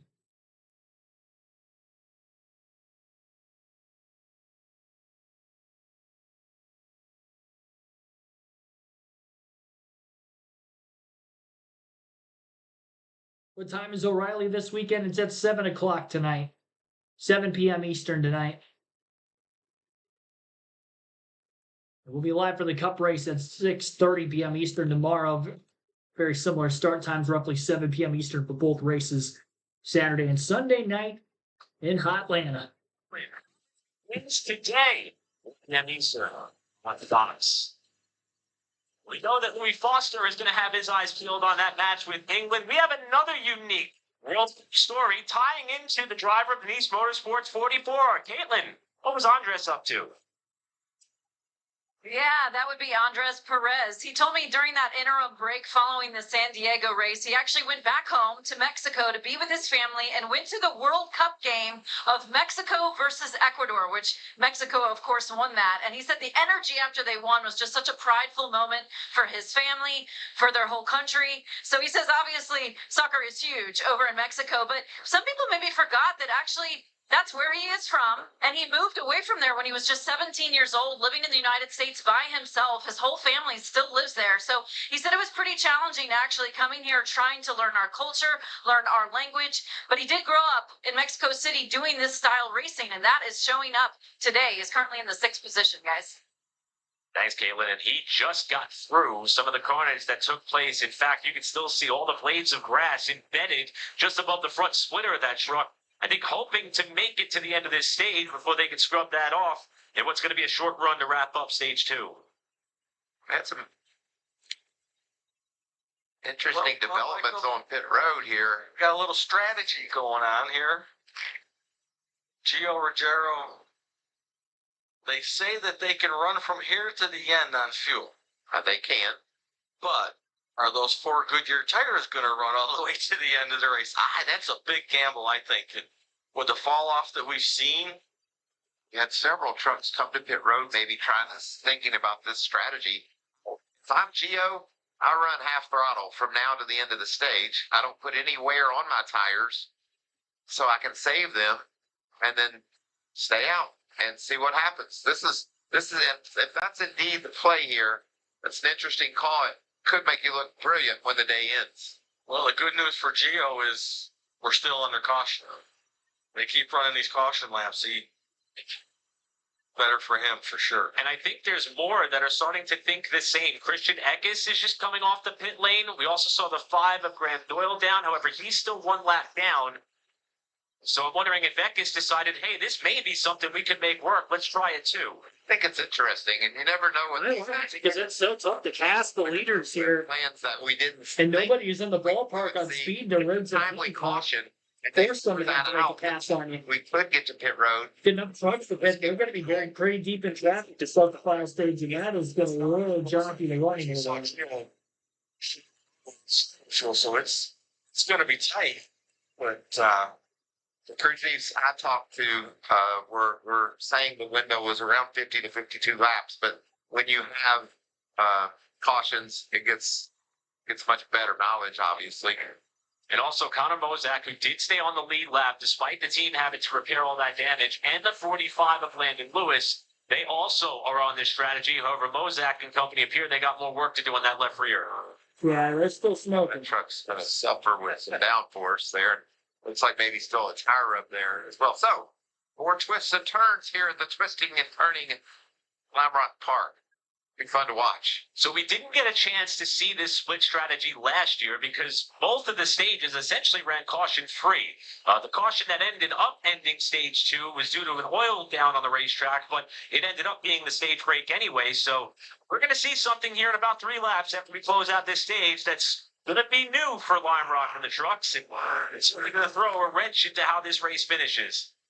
You see our front row swap now after that beautiful restart by Honeycutt, and he pulled off Lane Riggs here and win this stage. So Honeycutt got the lead on the outside of the front row on the last restart, just before the crash happened in row 2. Row 2 looks a bit different now. Grant Enfinger in the 9, up there with Daniel Hemrick in the 19, getting set to bring us down to the final 3 laps of stage 2 here at Lime Rock. Andres Perez after the off-roading. In row 3 with Tyler Ankrum, Parker Kligerman, Jake Garcia, Tanner Gray, Justin Haley, your top 10. All right, cleaner restart this time as they get back to the start-finish line. 3 laps to go at stage 2 and a battle between Honeycutt and Lane Riggs, who tries to retake the lead after losing it on the last restart. Riggs on the outside lane of turn number 1 and 2, but he'll have the inside in turn 3 if he can stay alongside Honeycutt. Trying his best to do so. A couple more trucks going a bit wide up out of turn 2.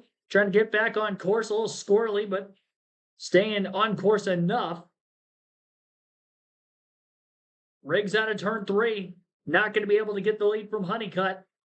Going to look to attack again down into turn 5. On the inside. But forced a little bit wide. Honeycutt able to win the race back to the throttle and extends a 2 truck length gap over Riggs.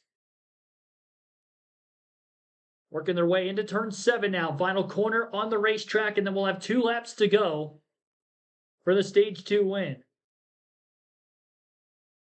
3 wide out of turn 7. Right around the top 10 battle with Justin Haley, Cole Butcher, and somebody else on course. A little bit of contact. That's a 76, in fact. He was speeding on pit road earlier, Louis Foster. Great recovery for him to get up inside the top 10. Well, in 11th, after getting by Haley, needs 1 more spot to get to 10th. More contact on track as these drivers are fighting very hard. The 81. A little bit of contact with Stuart Friesen. 81 ended up off-roading. Getting back on course around turn 4. Loses several positions. To get 2 tires off into the grass, it just sucks the entire vehicle off. Slow down, pull the wheel back to the right, get back on course again. But by that point, your momentum's lost. You're slower anyway, and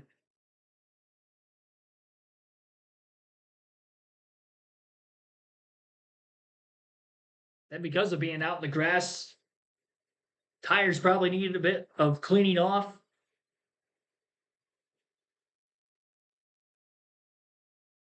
Only adding more worse for wear. Last lap, stage 2, and Honeycutt is actually pulling away from Lane Riggs, having his first lead of the race. That opportunity when the 45 of Landon Lewis tried to go 3 wide to the inside. Riggs went down to throw a block. There was contact that slowed Riggs up just enough for Honeycutt to beat him into turn 1. And then the quick caution that he had the lead for this next restart towards the end of the stage. Holds Riggs off for 3 laps. And Caden Honeycutt is going to go on to win stage 2 at Lime Rock Park. So splitting the stages are the top two in points. Riggs first in stage one, Honeycutt second, and then the reverse of Caden Honeycutt finishing off stage two with the win, and Lane Riggs in second. Brad Enfinger in third, Daniel Hemrick fourth, and Andres Perez rounds out the top five in fifth, with Tyler Ankrum getting sixth place stage points, Parker Klingerman seventh, Jake Garcia eighth, Tanner Gray ninth, and Colt Butcher rounding out the top 10. But that is not going to be the front runners on the next restart, because at the end of stage two, those who did not pit during the last caution or two in stage number two will have to pit now. With no live pit stops and only being able to pit under caution, that was a brilliant strategy call in my mind for Gio Ruggiero, Christian Eckes, and several others. Will now be able to restart at the front of the field, and that will bury the two fastest trucks by far in the race today, Caden Honeycutt and Lane Riggs, in traffic. I wonder how far back they're going to end up being. Bam Hall, welcome into the stream. Logan Carter, thanks for tuning in as well. Yeah, I believe Ben Rhodes had damage from the last incident that had knocked him out of the race.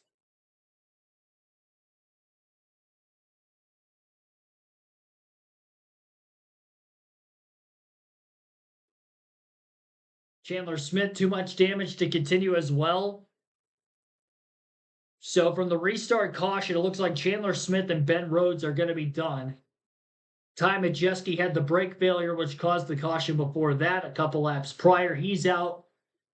Mechanical failure for Ben Mayer under the stage one caution. A little bit of an electrical fire, and his afternoon is finished also. Brennan Queen in 25th will get the free pass at the end of the stage to get back on the lead lap.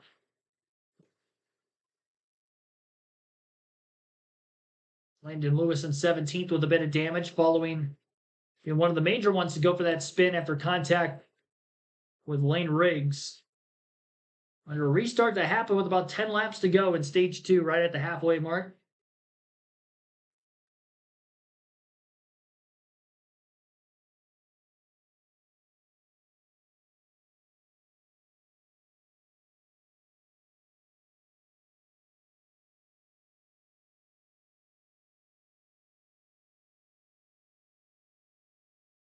Had a car show with planes and helicopters you went to today. That's pretty cool.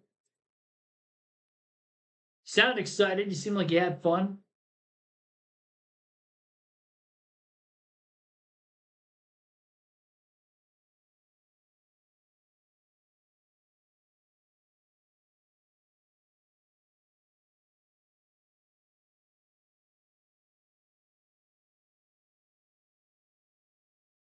Chandler Smith out of the race now, too. There's going to be a huge margin of points outside of the top two to go back to third by the end of the race today. Unless Gio Ruggiero can win on this pit strategy. But easily vaults him up to third in points and actually gains some ground on the top two.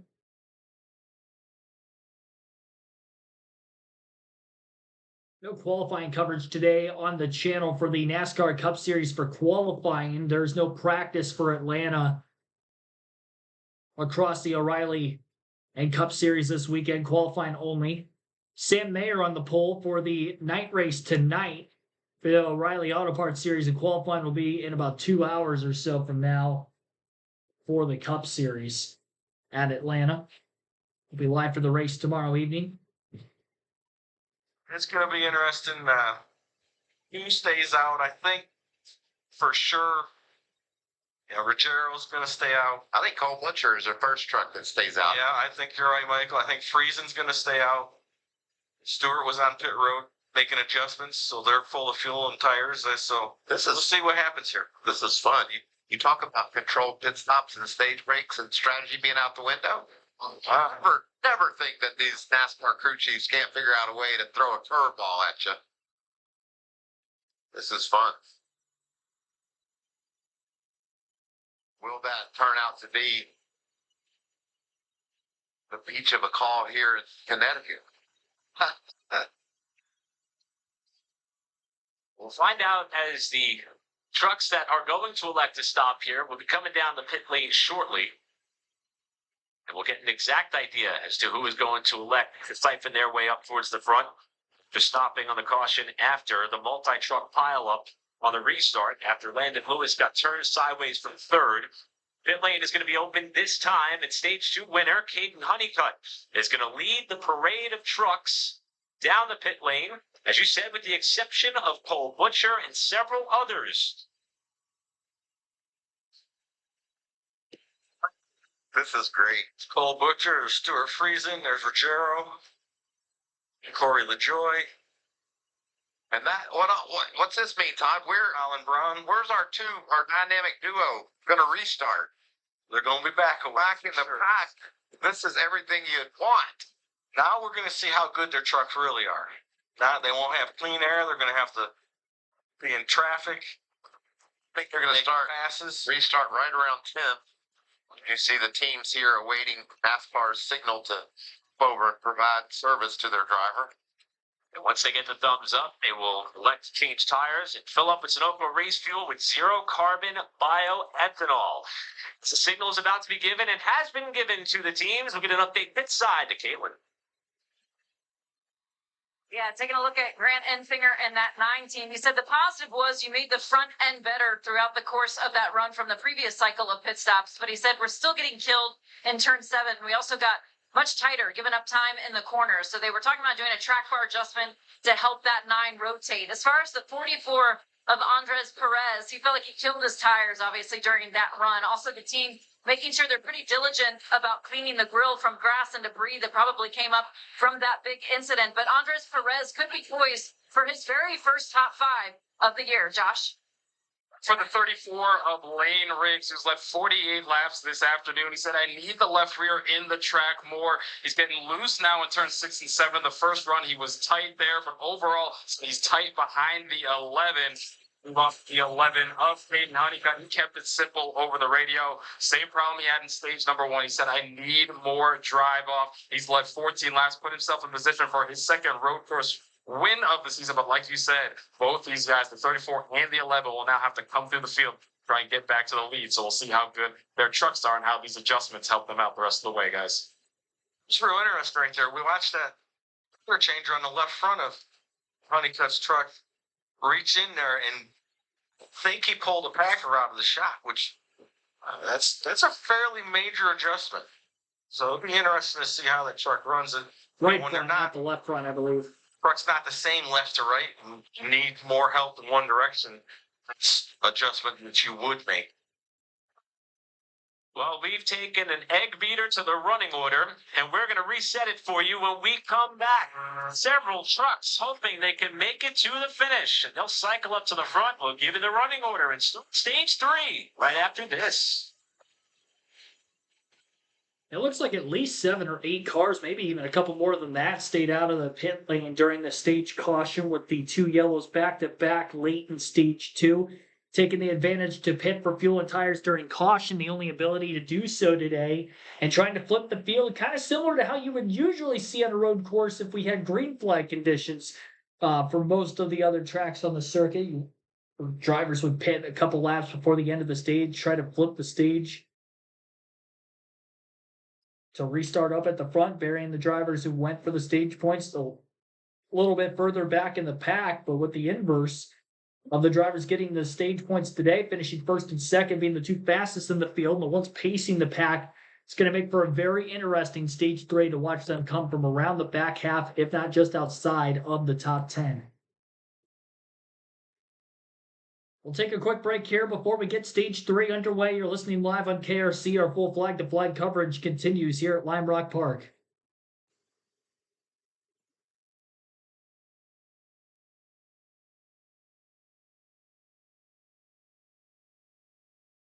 Back to caution flag conditions. When the race leader gets back to the start-finish line next time by, we'll see exactly what the new running order is going to look like.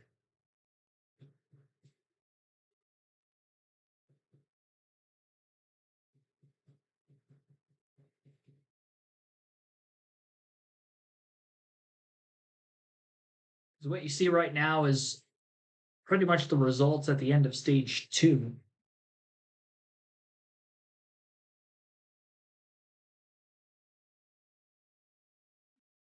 It would have been very difficult for the likes of Honeycutt and Riggs to pit during that last caution to sacrifice track position at the time, knowing that they were going to get a lot of points coming forward for winning the stage, finishing second in the stage.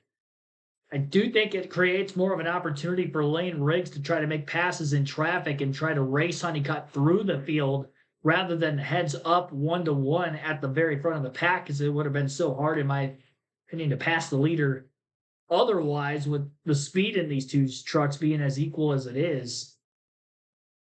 Honeycutt maybe a little bit better in the short run, and Riggs just a tad bit better over the long haul, and they get 20-plus laps in.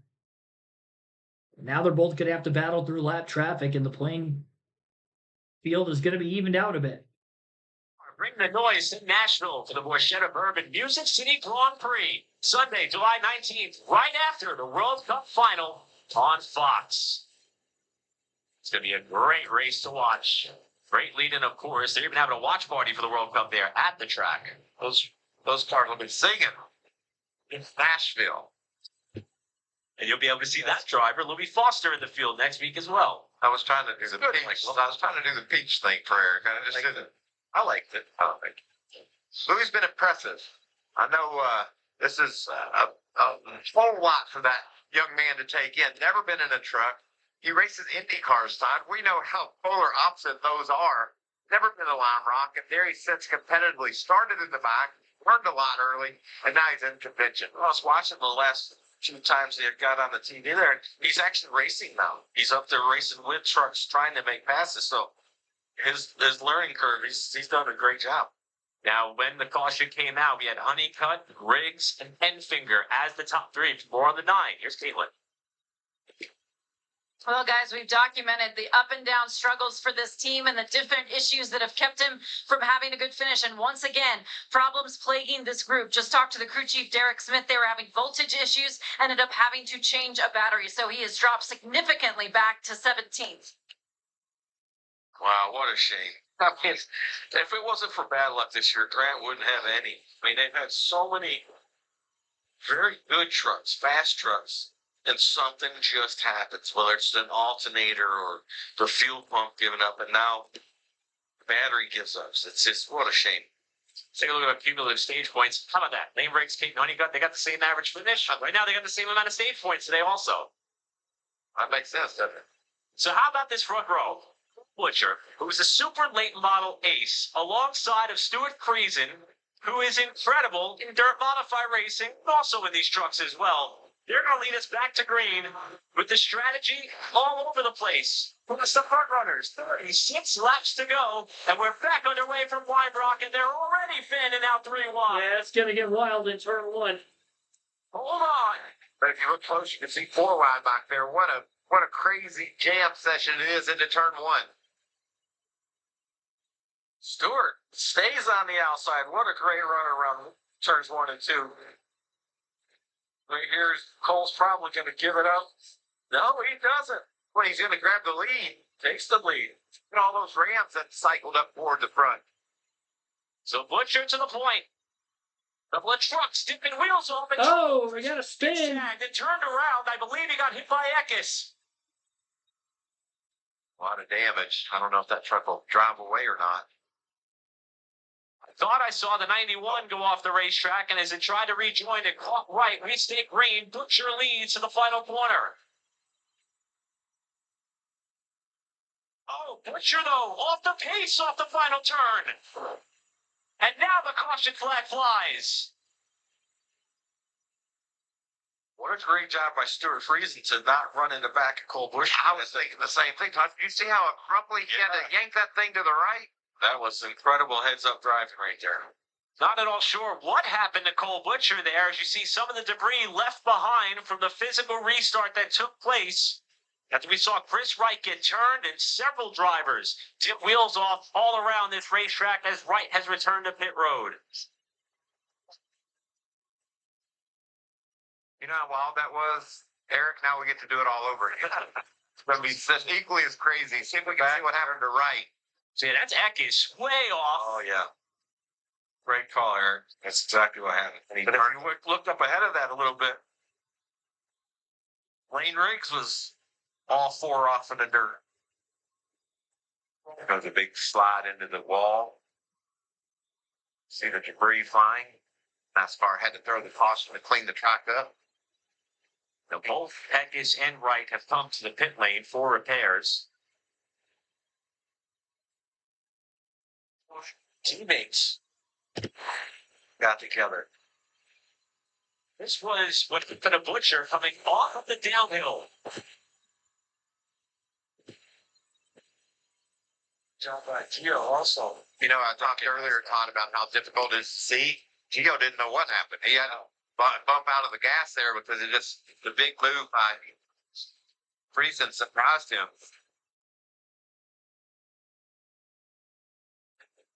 Saving a little fuel, saving the fuel there, just in case there's an issue late. Calculations, though, I think they should be fine. Me too.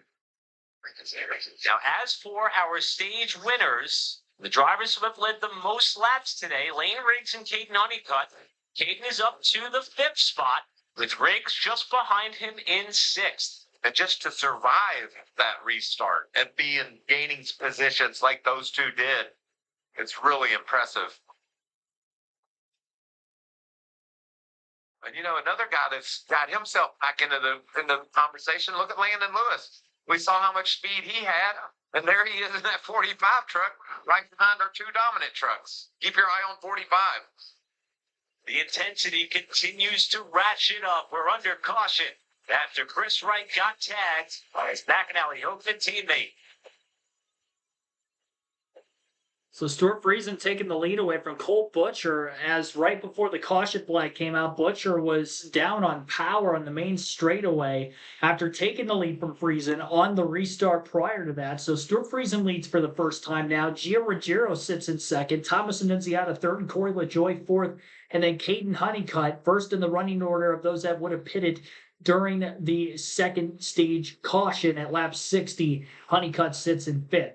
That rounds out the top 5 as we have about 34 laps to go. Under caution for the 5th time today at Lime Rock, and for the 3rd time for incident early in stage number 3.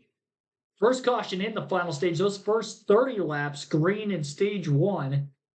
And we've had kind of a caution fest since the back half of stage 2 to get to where we're at right now. 4 of the 5 yellows have happened since lap 50, and we're at lap 67. So piling up quickly. You put faster cars behind slower cars at the front of the field. Not a surprise that there was a stack up like this on the opening lap after the restart. Take a look at the Truck Series schedule for the last remaining races of the regular season. 4 races to go in the regular season for the Truck Series after today. North Wilkesboro next weekend on a Saturday afternoon. The Cup race will be Sunday night, but Saturday afternoon for next weekend's race in North Wilkesboro for trucks, 12:30 p.m. Eastern. O'Reilly Auto Parts Series actually going to be off next week, so it's just a Truck and Cup exclusive there. Lucas Oil Raceway Park IRP set for a Friday night at 8 p.m. the weekend that the NASCAR O'Reilly Auto Parts Series and Cup Series will be on their mainstay at the Indianapolis Motor Speedway, so standalone event there. Because that's in the same city, they will still have the Cup Series pit crew, so it won't be like today where pit road will be closed at the end of the stages for changing of positions at least, as we will have normal Truck Series racing basically that night. And a short track, a fun one, a wore-out surface, old surface at IRP should be good. Friday night as well will be scheduled for Richmond Raceway in August, and then the final race of the regular season at New Hampshire on Saturday afternoon, August 22nd.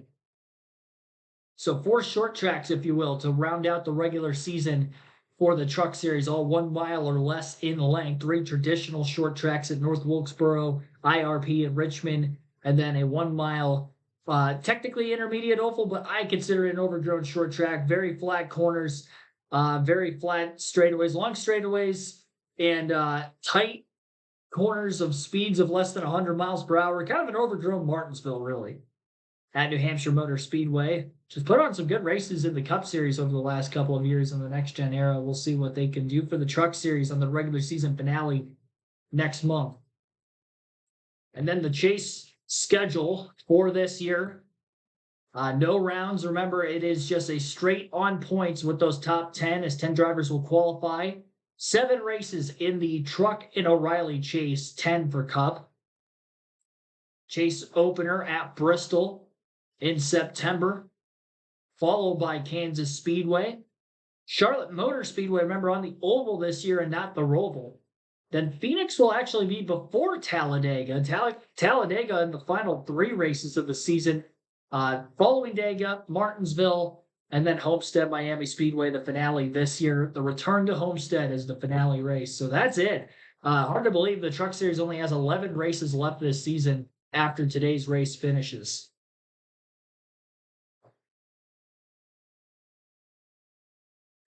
So they are giving Cole Butcher the lead back. When the caution had came out, he was actually the race leader at the last scoring loop. So he is going to be back out in front now. Stuart Friesen will be in second. Very interesting development here.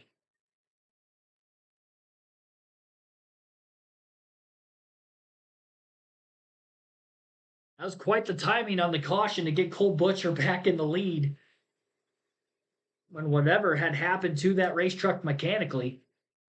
So Butcher will be out in front. Stuart Friesen now in second. Gio Ruggiero third. Thomas Annunziata fourth. And Corey LaJoy rounding out the top 5. That means Caden Honeycutt will be in 6th place. Riggs 7th. Of those on, I would say, fresher tires, but we only had 3 green flag laps at the end of stage 2 for the drivers who stayed out during the stage break that are in the top 5. Honeycutt had restarted in 9th. Already picked up 3 positions in just a lap. We'll see how many more he can get as he is running out of time with these caution laps. Field not going green this time by. We're going to be down to either 29 or 30 laps to go in the restart, assuming that they will go green this time.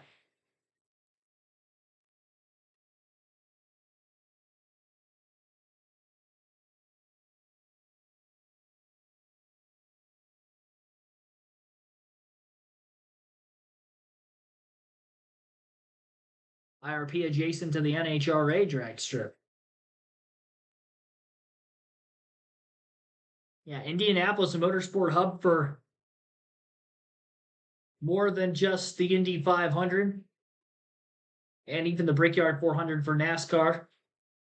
An aspect. IMSA still raced on the road course there at all? I don't know if they do or not.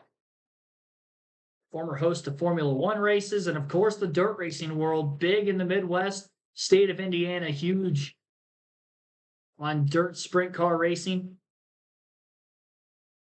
Great area, local dirt ovals and short tracks in the asphalt ranks. IRP won't be in one of which.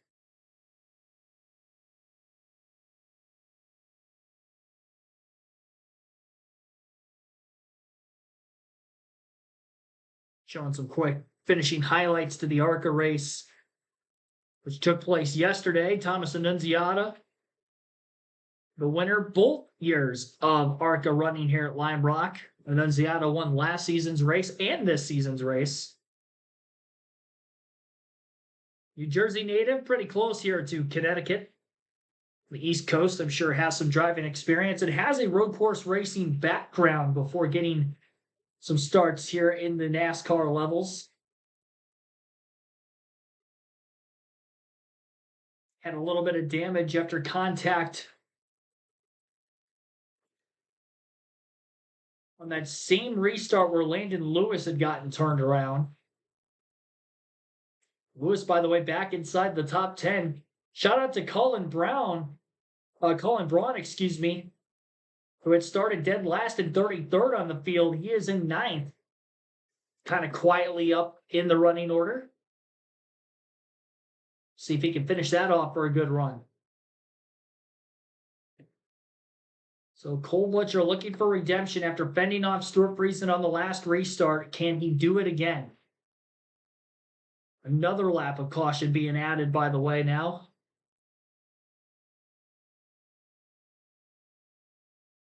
So yes, we will be down under 30 laps to go before the next green flag.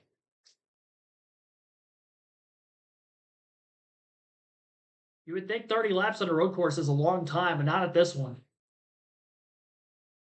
with lap times around 54 to 55 seconds.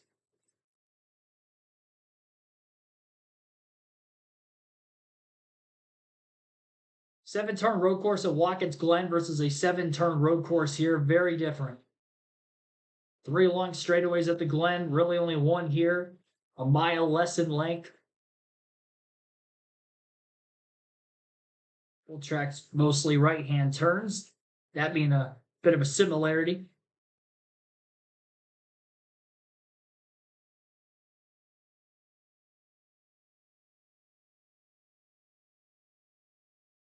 Showing during the pit stops that took place at the end of stage 2 with Lane Riggs specifically, major adjustments look to have been made underneath the right front of that race truck. Riggs restarted 11, was able to get to 7th, gaining 4 positions, much like Caden Honeycutt in that last restart of only 1 lap. If they can get more than that, definitely pick some more off. The lack of green flag laps of the lengthy cleanup here with this caution definitely costing them time. Yellow came out with 35 laps to go, so it's looking at about 6 or 7 laps of caution. At least by the time we go back green.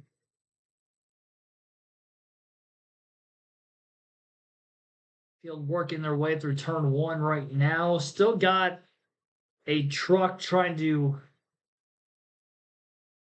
sweep up the racetrack in turns 1, 2, and 3. There's quite a bit of safety equipment out there. I don't think they're going to be going green this time by either. I closed the chat poll up just after the beginning of stage 3. Favorite for the race win of the 50 votes that were casted, Lane Riggs is the top dog at 46% of the votes. 24% of you say somebody other than Riggs, Honeycutt, or Smith will win. Well, right now it's Cole Butcher. That'd be quite the upset. Kate Honeycutt at 22% of the votes.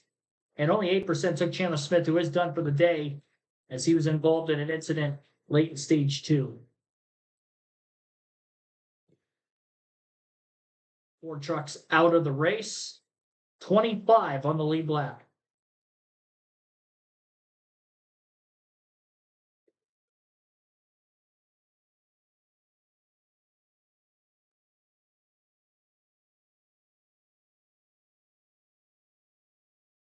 $23 laps of caution. Yeah, it's been quite a few.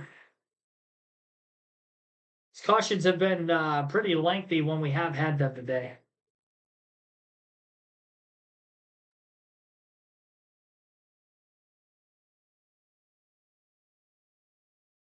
This one being the longest.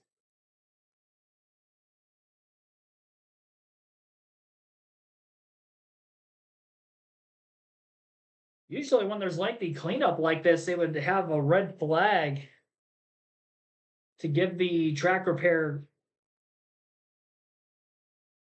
more time without taking away this many green flag laps, but that's just not the case here in this situation. I think if we were a little bit later in the race, they probably would have pulled the trigger on the red flag, but I still think they should have otherwise, to be completely honest. And it does look like they're actually stopping the trucks now, finally, on the front stretch. And we're under red. So we're going to be at 28 to go here and a couple hundred feet.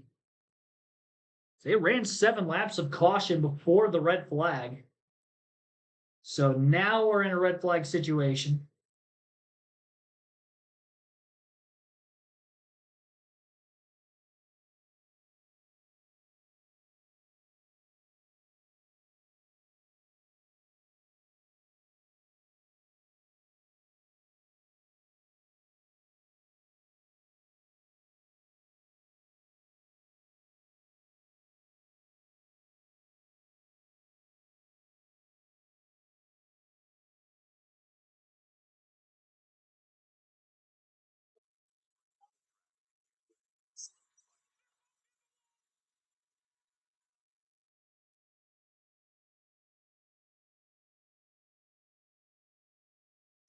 Craftsman Truck Series, 5 races left to go before the chase for the championship begins. We are under the red flag after an oil down evidently took place off of the pit lane and around most of the racetrack. We are putting the cleanup crew to work here, and that's going to extend this slowdown period with still 28 laps to go in this race. And it appears that we have laid down 1.5 miles worth of fluid for this track crew to clean up.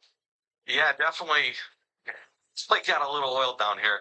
Now, Michael, we looked at this oil dry through turns 1 and 2. It's at the bottom. And I asked you what you thought as the leader. Would you take the bottom or would you go on the outside for this restart? Well, if you go on the outside, you put yourself in the hands of the guy that goes to the inside and says he's just going to run through that. Yeah. Run through that speedy dry at all the speed of the world. So, I don't know. I think I want the bottom. I want the bottom, and I'll be the guy that runs the other cat up the track. You're definitely putting yourself in peril if you're the guy on the outside. Well, it's been a fun one, and it's been a wild one so far. The NASCAR Craftsman Truck Series returned to Lime Rock Park. Let's take you through how this race unfolded, kicking it off with Lane Briggs on the pole, Connor Bozak alongside. This was the first launch. Big Ben. Lane Briggs went on the win, stage 1. All stage 1 long. Caden Honeycutt was eating him up. Bird dog. And then Ty Majeski with this issue with his brakes going down into turn 1. Into the tires, heavy damage. Ty's up and down season continues. Then we had the big one on the front straightaway. The 45 of Landon Lewis trying to get back in line, gets turned by Connor Bozak, and here comes the rest of the field. Somehow, only about 5 trucks sustained damage through it all. Many of them able to continue. Honeycutt would go on to win stage 2 and match the stage points accumulated with Lane Briggs as well. But the strategy took a big turn at the end of that stage. Yes, Rich Lucius that Caitlin just talked to started this trend by saying, I think I can make it to the end from here. And went in, got his pit stop done. And now he's got the track position that he's looking for. Everybody's dreaming of. But Todd, this thing is far from over. This is going to get wild. It's going to definitely be wild, and it's going to be hard to see if they can hold it. You know, they don't have the fastest trucks, but they got the track position. So can the 11, can the 34 come through this field and get back to the lead as the dominant trucks? And then, you know, you said the big one, and you saw the guy that started the big one, Landon Lewis, sideways, crashing down the front straightaway. He's right in this game, top 10. He's got a chance to win still as well because he had a really fast truck earlier. So many great storylines as we race toward the checker. And Annunziata's got the big hole in the door. He, too, is right back up in the mix somehow in a race that has been the polar opposite of what we had 1 year ago with caution, strategy, and a little bit of carnage. There's still 28 laps to go. Let's go down to Josh.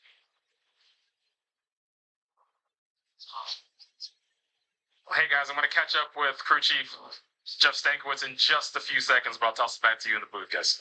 Thanks, Josh. All right, let's go to Caitlin then.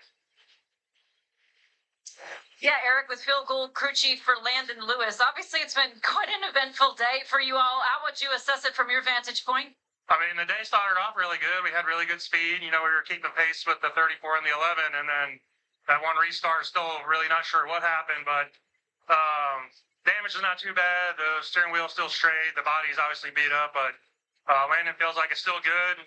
Obviously, we had to flip the stage there, so we got 3-lap older tires, but hopefully we can get settled out here and get some green flag laps and race. Landon has been so impressive so far this season in his limited starts. He'll be in this truck the rest of the year. What have you observed about his talent levels? He's extremely talented and just tuned in everything that's going on, studies everything, all the aspects of the racing, and looking forward to having him the rest of the year. Thanks, Phil. Good luck the rest of the way. Josh? All right, now we've got Jeff Stankiewicz, crew chief for Giro Zero and the 17 truck.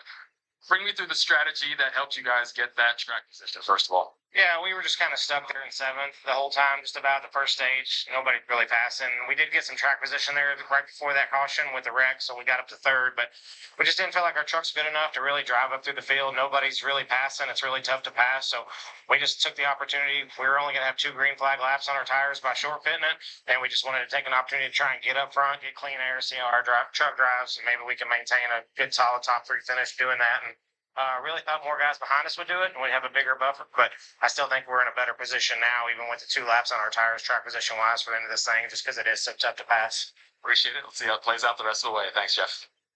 Like you said, track position, track position, track position. And I also said fun, fun, fun.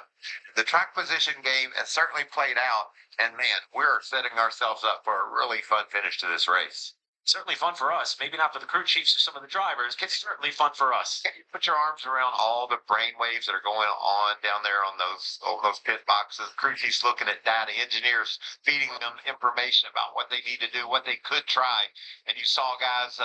I won't call it a Hail Mary. They just made a call to do something different than the guys that were dominating. It was definitely, Todd, the only way they could win. They couldn't just do what they were doing or they were going to get beat. You can't do what Honeycutt Greg's going to do because you're right. You're going to get beat. But honestly, though, the crew chiefs, you're done. They're back, relaxed, and it's all in the driver's hands now, boys. Go get it. We did all we can do. We got you some track position. We'll see how it ends up. You see those headsets and those wires running out of them. There's a lot of information that is running through those wires to those crew chiefs about what to do and how they might go about doing it. Well, we are inching closer to what is going to be a great afternoon if you are, in fact, a soccer fan.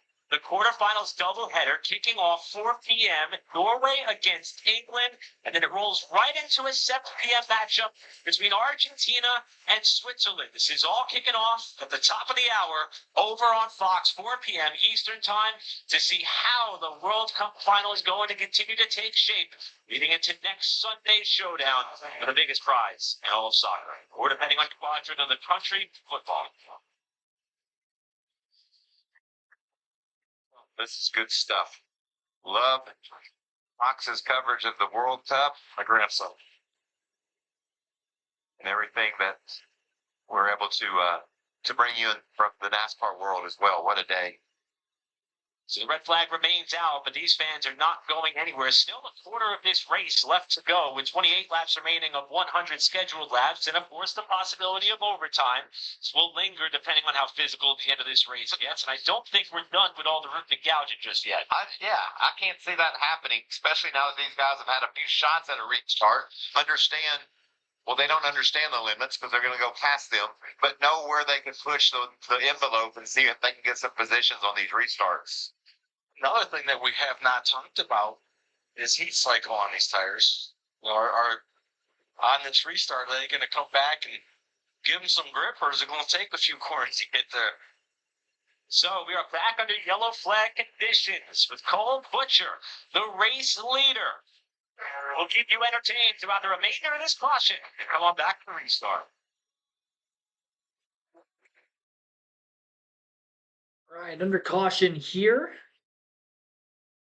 And the NASCAR O'Reilly NASCAR Craftsman Truck Series race at Lime Rock Park should set up for a restart here shortly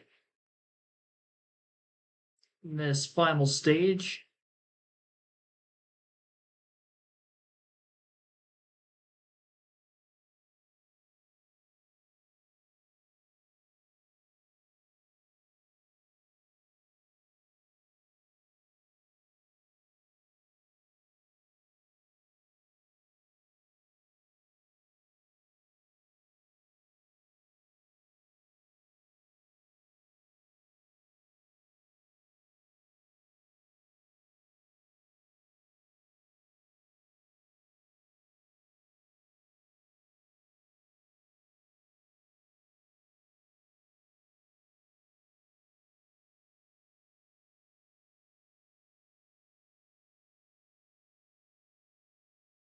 Wade, thanks for tuning in.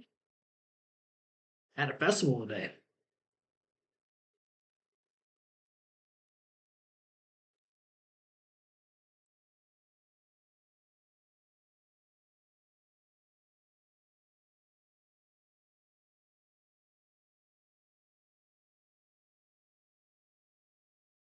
No Chase Elliott. Yeah, Chase, I think he does have one more race in the 88 car, but it's not this weekend. Race for Junior Motorsports last weekend at Chicagoland Speedway. But Raja Caruth in the 88 tonight. There are no Cup regulars actually in all three races this weekend. Well, obviously they're in the Cup Series. I should say they're not in the Truck and O'Reilly Auto Parts Series races this weekend. Red flag has been lifted again, back to caution flag conditions with around 27 laps to go. Next time through, with our stage winners of both Honeycutt and Riggs now up towards the top 5. You can see Butcher chose the bottom despite all the speedy dry and understanding that there's going to be some flipping and sliding. I like that. Be the aggressor. Don't let somebody shove you out of the way. You do the shoving if you. Yeah, I just hope that there's some grip there. Well, I know the thing that's crazy is there's 26 laps to go when we take the green. Like it shouldn't be sleeves all the way rolled up, but I'm thinking it might be. I think we've seen how hard it is to pass, and we know how important bunching them up on a restart is. Could get crazy. Well, it's as hard as it is to pass. We heard the crew chiefs talking about it. You can't give anything up. Nope. So I think the gloves are off, the sleeves are back, and it's going to be more time. And also, when you think of drivers like Riggs and Honeycutt, who are in command of this race, now a couple of rows back. Also, you've got some of the drivers trying to battle their way up into King's contention to be in the top 10 in points, like Enfinger, like Friesen, who's going to be on our front row, like Haley, who's been running in or around the top 10. Some of these drivers may want to be careful to make sure this wild card of a race doesn't turn into an absolute nightmare with so much on the line over these next 5 races. Exactly right, Eric. This could make or break right here the rest of the season for some of these guys. If they get taken out on this restart, it's going to make a big uphill battle. A pair of drivers from north of the border are going to get us back underway with 26 to go. Butcher, the control truck, Friesen outside, and here comes the land rush. Look at Honeycutt, 3 wide into 1. Well, Friesen gets turned by Butcher as they go in the corner. Honeycutt is caught up in it as well. Exactly what I said, Michael. They got down. Still green. There's no grip. I believe Lane Riggs may have also been swept up in that. Several of the front-running and contending trucks are now out of it as Gio Ruggiero goes to the lead. This race is wide open with Riggs and Honeycutt done. Second. Or at least out of contention for the win. That 44th, Landon Lewis. We saw the speed of him. He's right there with these guys. Look, he's going to make a move. Lewis catches the curve, trying to get by Butcher, and what has suddenly turned into a fight for third down the hill.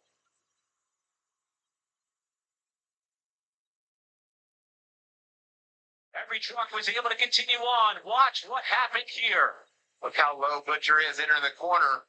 I said be the aggressor. He just didn't have enough angle into that turn. Hit the curve and it hit Friesen. That's exactly what happened. Like, it just. He might have got some help, and I think we're about to see whether he did or not. We're going to go on board with Gio Ruggiero. Giving him a push there, which you want. Yeah. There you go. Yeah, he was pushing him all the way through the corner. Pushed him out of control.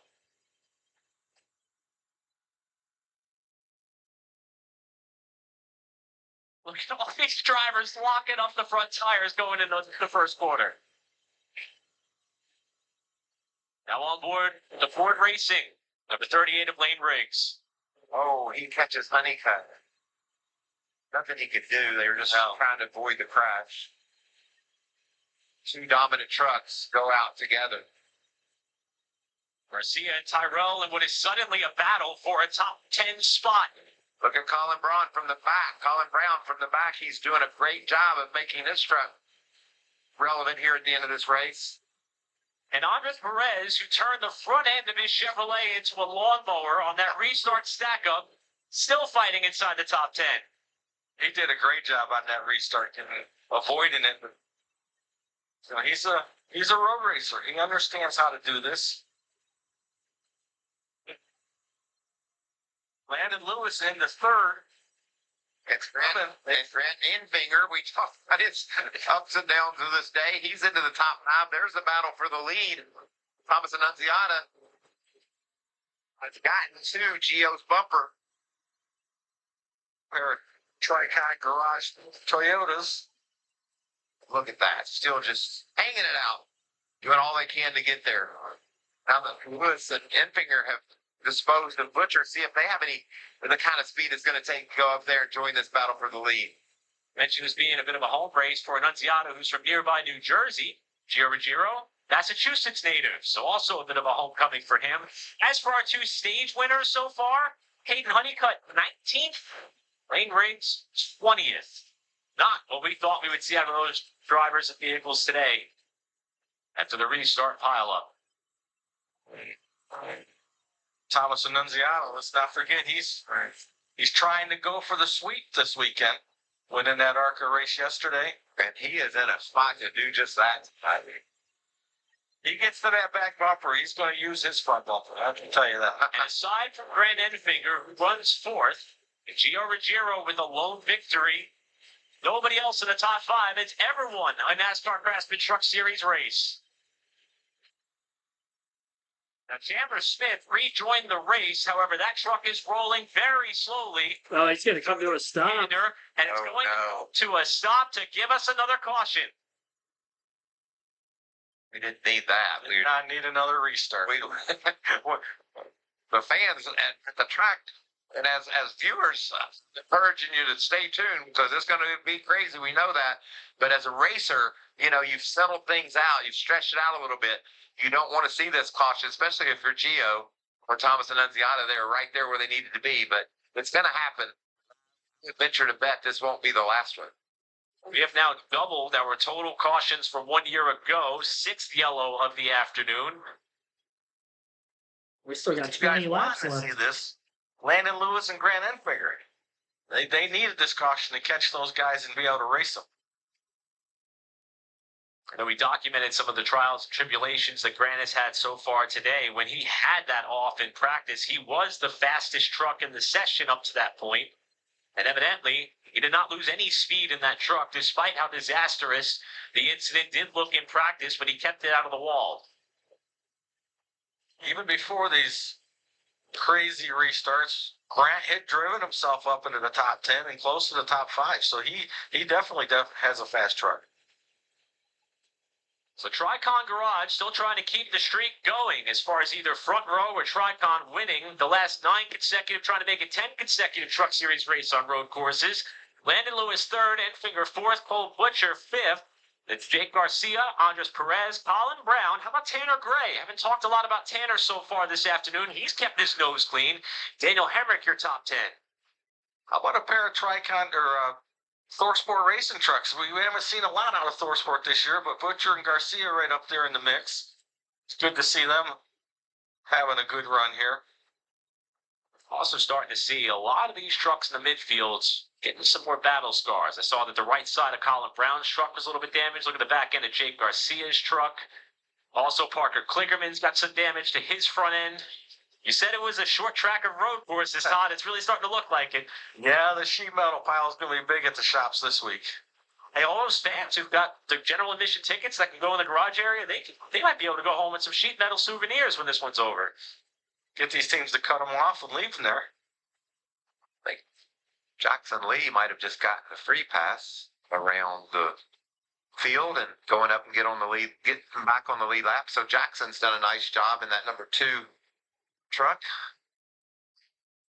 Driving the Carolina Closets number 2. He's got 30 representatives from that company here in attendance at this race, hoping for a strong showing.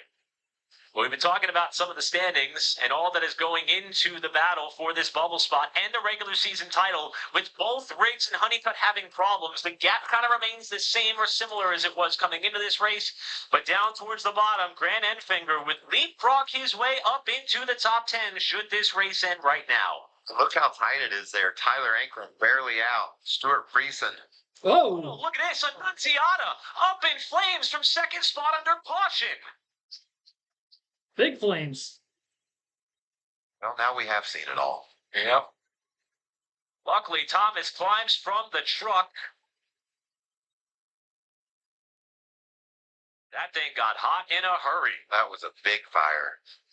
He looks hot too.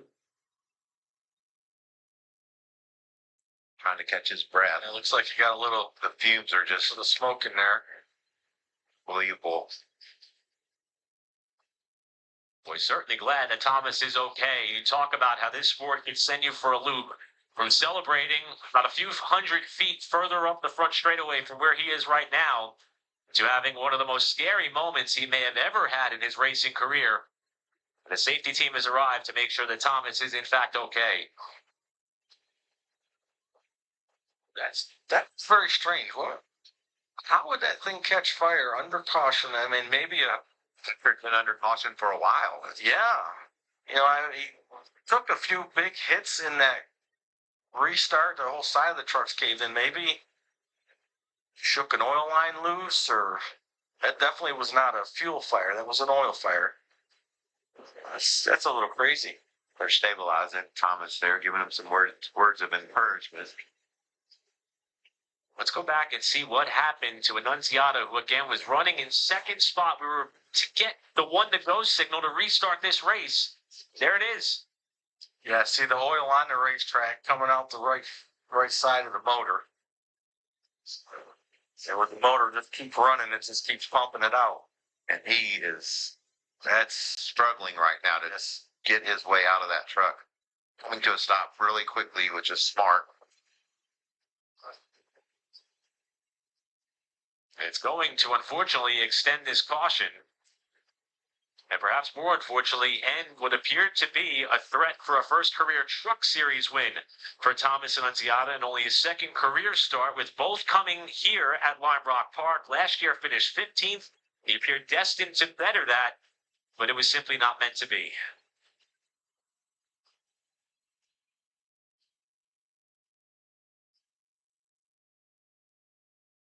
Well, with that unfortunate situation right there, look who's in second place now. Landon Lewis. It's a fast truck, too. This young man doing a great job. We heard his crew chief Coming back about from a his spin, too. skill set and how much he studies and works at this game. That's what it's all about these days, Todd. These kids have so many more tools than we ever had. And to be able to be successful at this game, you have to be willing to put in the time. You've got to get behind the wheel of simulators. You got to get on the computer. You got to watch replays of races. It's very time consuming, and there's a lot that goes into it. But when you meet a young man with an opportunity like Landon has, or even Thomas, or you just go down the list of guys that are competing up front today, they're all willing to sacrifice and take the time to do the work so that they can have the results. I spoke to Ron Hoare today about Landon, and you know, anybody knows Ron, he's going to shoot you straight. He's not going to beat around the bush, and he says Landon is truly a remarkable talent. Well, that's the fun thing about being part of this Truck Series broadcast team. We can see these kids come along before really a lot of other people do, and we're able to make notes and say, well, he did this or that. And you know, we had a guy just recently win the championship, and in his first or second start in the Truck Series, we said, we'll win cup races, and I'll be darned, he's already done that. And so the list just goes on and on. You got, unfortunately, a kid that did something so special, Thomas Annunziata, that getting in the ambulance right now. So hopefully he's okay. But the good news is Annunziata did climb from the car after experiencing a race car driver's biggest fear. It's under caution here at Lime Rock.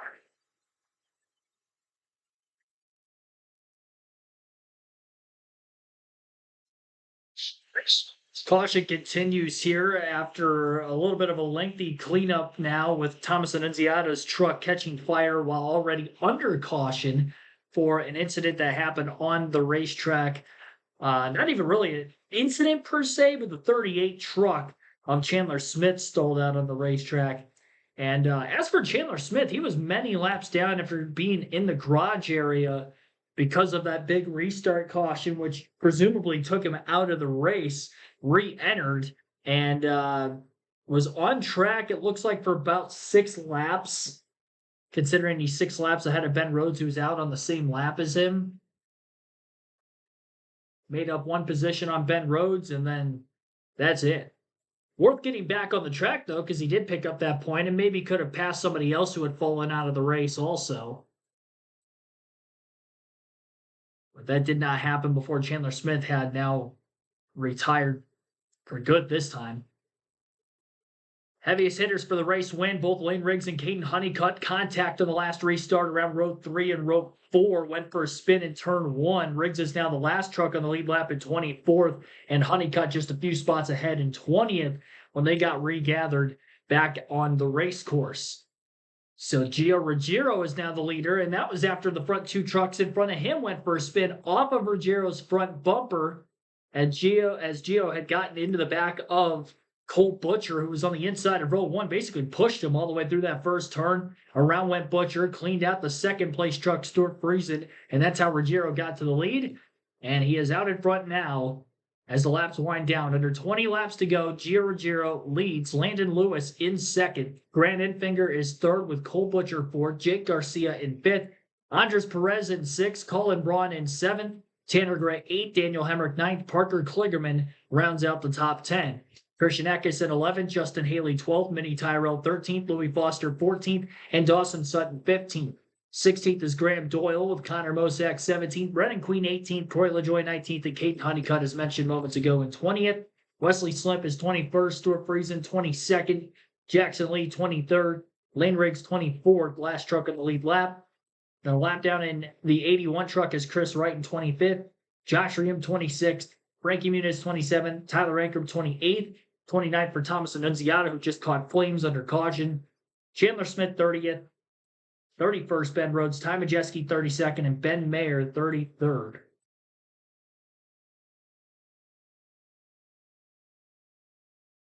Surprised Cole Butcher after his spin must not have gone completely off course with his slide because he is sitting in fourth, still up in the top 5.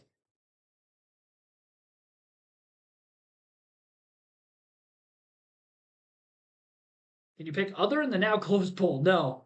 But it is looking like other's going to win, doesn't it? I mean, I'd say it's a 99.5% chance that somebody other than those 3 original drivers in the poll will win. Smith out and a spin for Riggs, and he's got a lot of damage to his back bumper, too. Lane Riggs does. Caden Honeycutt involved in that same spin. Team going to work left rear area, making sure they don't have a rub. You can see the air bond tape there on the truck bed that they'll apply once they get it bent the way they want it. We watched Lane from the camera get in the Caden. Well, from the looks of that rear bumper, I'm saying somebody probably pushed in the lane there. Yeah, there's a lot of pushing and shoving for sure. Trucks that did stop under this caution period include Caden Honeycutt, Corey LaJoy, Wesley Slimp, and Stuart Friesen, who was also swept up in the melee at Big Bend on the last restart attempt. So both Honeycutt and Riggs going to be behind the 8 ball here for this final stretch run to the finish. With Gio Ruggiero, whose lone win came at Talladega Superspeedway last fall, looking for his second career Truck Series win, and obviously first on a road course out in front of the field with one of the cleaner trucks that you can find right now. It's funny how the ones that are wind up front are those only clean trucks in the track, and I think that's what we'll have today for sure. A lot of action still left over. Landon Lewis right there, just plotting what he's going to do against this cat, Gio Ruggiero. Just consistent week in and week out. Gio's right there in contention, and he's put himself there again today. Ironically, these top 2 drivers are going to be doing some extracurriculars next week at North Wilkesboro Speedway, where there'll be a pro late model race and a late model stock race the Friday night after the trucks qualify. Gio's going to drive a great pro late model, and Lewis going to get behind the wheel of his late model stock car that he won the title with last season to try to give both of them some confidence and experience on that racetrack leading into Saturday's Truck Series race. Pretty sure they're gaining about all that they need right now. The confidence is there when you got these trucks on a track like this. I mean, that's their world, those late models. Feel good about that. I think it'll be just getting reps anywhere. Just like we saw Stuart Friesen racing yesterday, just so he'd be better today, and he put himself in a position to contend for the win here. Seat time is seat time. It's always going to make you a better racer. It doesn't matter what the division, what the racetrack. You learn things. You perfect your racecraft and learn how to do the right things. And when you make the mistakes, you figure out how to not do it again. So anytime you can get, what did we say earlier? When a racer gets a weekend off, what's he do? He wants to go race. Wants to go racing. You're right, Get Todd. better.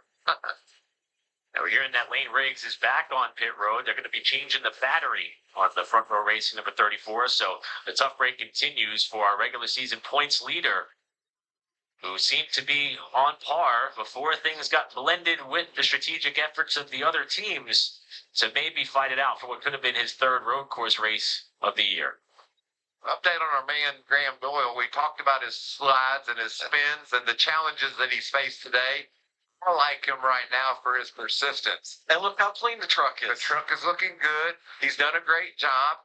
He's up to 16th. He's going to lead lap. He can contend for a top 10 finish. So don't be so quick to judge when you see a kid trying to figure things out, whether he's ever going to figure it out or not. I think he's doing a great job today. Speaking of good-looking rides, this is his daily driver. Maybe not quite.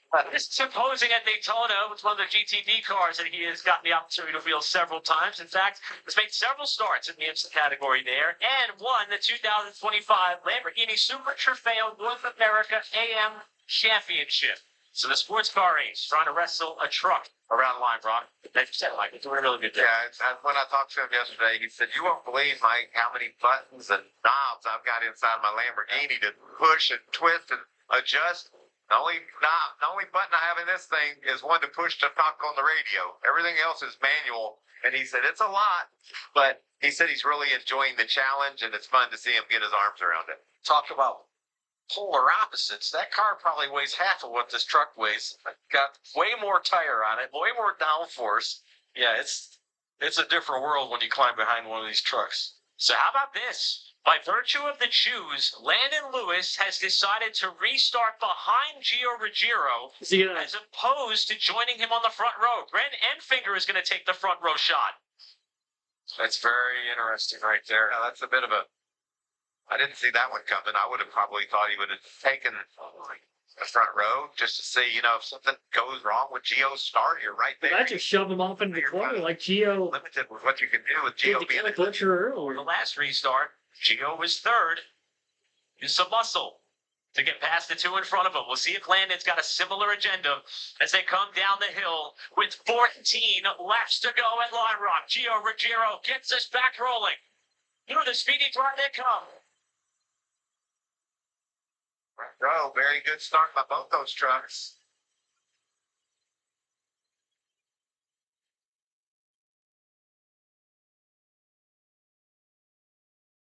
Brett can't hang on the outside there.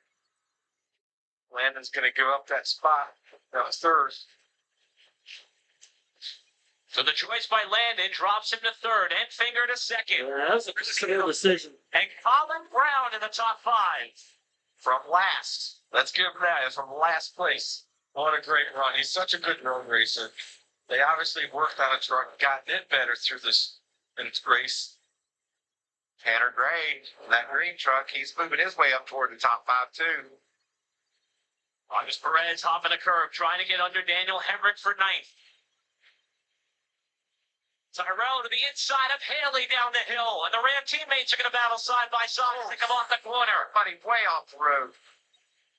Can't see anything when you exit turn 7 when that happens. There's just dive bomb after dive bomb. And it's on Louis Foster in the green truck.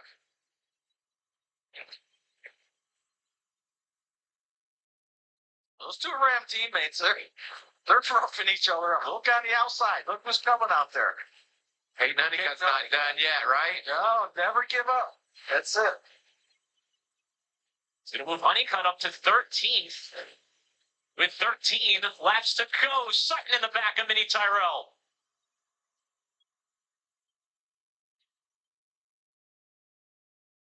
There, Tyrell, Corey LaJoy, Wesley Slim. We saw him problems earlier. Here comes Honeycutt with another move. There's racing going on everywhere right now. Hayden Honeycutt's on a mission. You can watch him driving that thing. He is on a mission to get as far forward as he can. Battle for fifth. Colin Brown, Cole Butcher into the back of the Ram 25. Still sideways off the corner as Brown. He's in the Butcher. Whoa. Butcher out to the grass. Who's loving on seeing all that? It's Tanner Gray. And Parker Kligerman, who's trying to take advantage. This is full contact NASCAR right here. We talked about taking the gloves off. I think it went all the way through the field. Oh! Ray into the back of Colin Brown. Butcher is off as well. Oh, Butcher slips by. Wow. What a shame. Colin got all the way up to fourth From last. And that's checked up this whole pack. There's Honeycutt trying to get inside of Perez, who blocks him all the way down to where the pavement ends. He got there, though. Gloves have been off for a minute.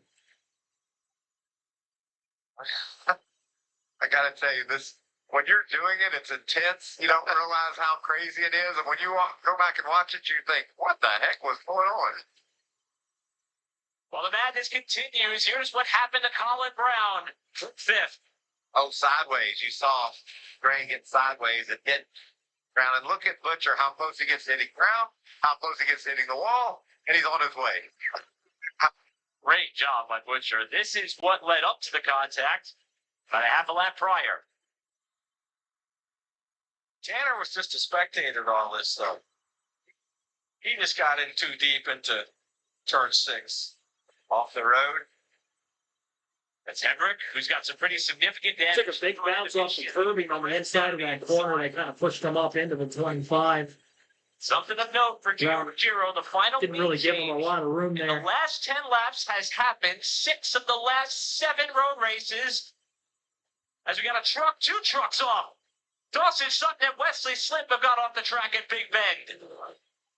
Hopefully they can get rolling, as Corey LaJoy has some issues as well. Problems all over the He's racetrack. still green. LaJoy trying to find a safe place to rejoin. I think it's more than that. Sutton and Slip have gotten going. LaJoy, however, has not. And as they come to the line with 9 to go and the top 3 starting to tighten up, you might be staring at our 7th yellow of the race, and there it is. Corey LaJoy can't get that thing rolling.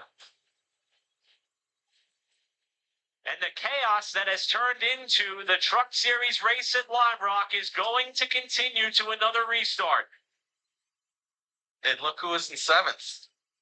Caden Honeycutt. What a comeback he's How did he made. get back through the pack so quickly? For a track that many say is really tough to pass, Honeycutt has gained 9 spots since the restart 5 laps ago. A lot of it is probably from guys taking each other out in front of him, but he's still got in positions one way or another. So we got a first look at Dawson Sutton going off for us over at Big Bend with Wesley Slim essentially following in the tire tracks. Let's see what happened there. Oh, something happened to the 10 truck. Wow. He laid fluid Wow. down. Yep, that's exactly what happened.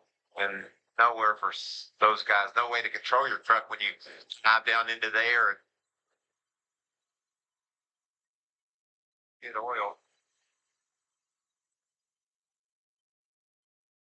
Corey's smart enough to get off the racetrack knowing it was oiling it down. See the smoke coming out of the back.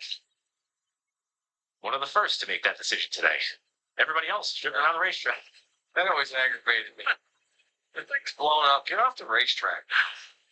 Tough break for Corey. He had a DNF in San Diego after being involved in an accident there. He was having a solid race here today. Dawson Sutton also ran the ARCA race yesterday for some experience. And Corey is out of the truck.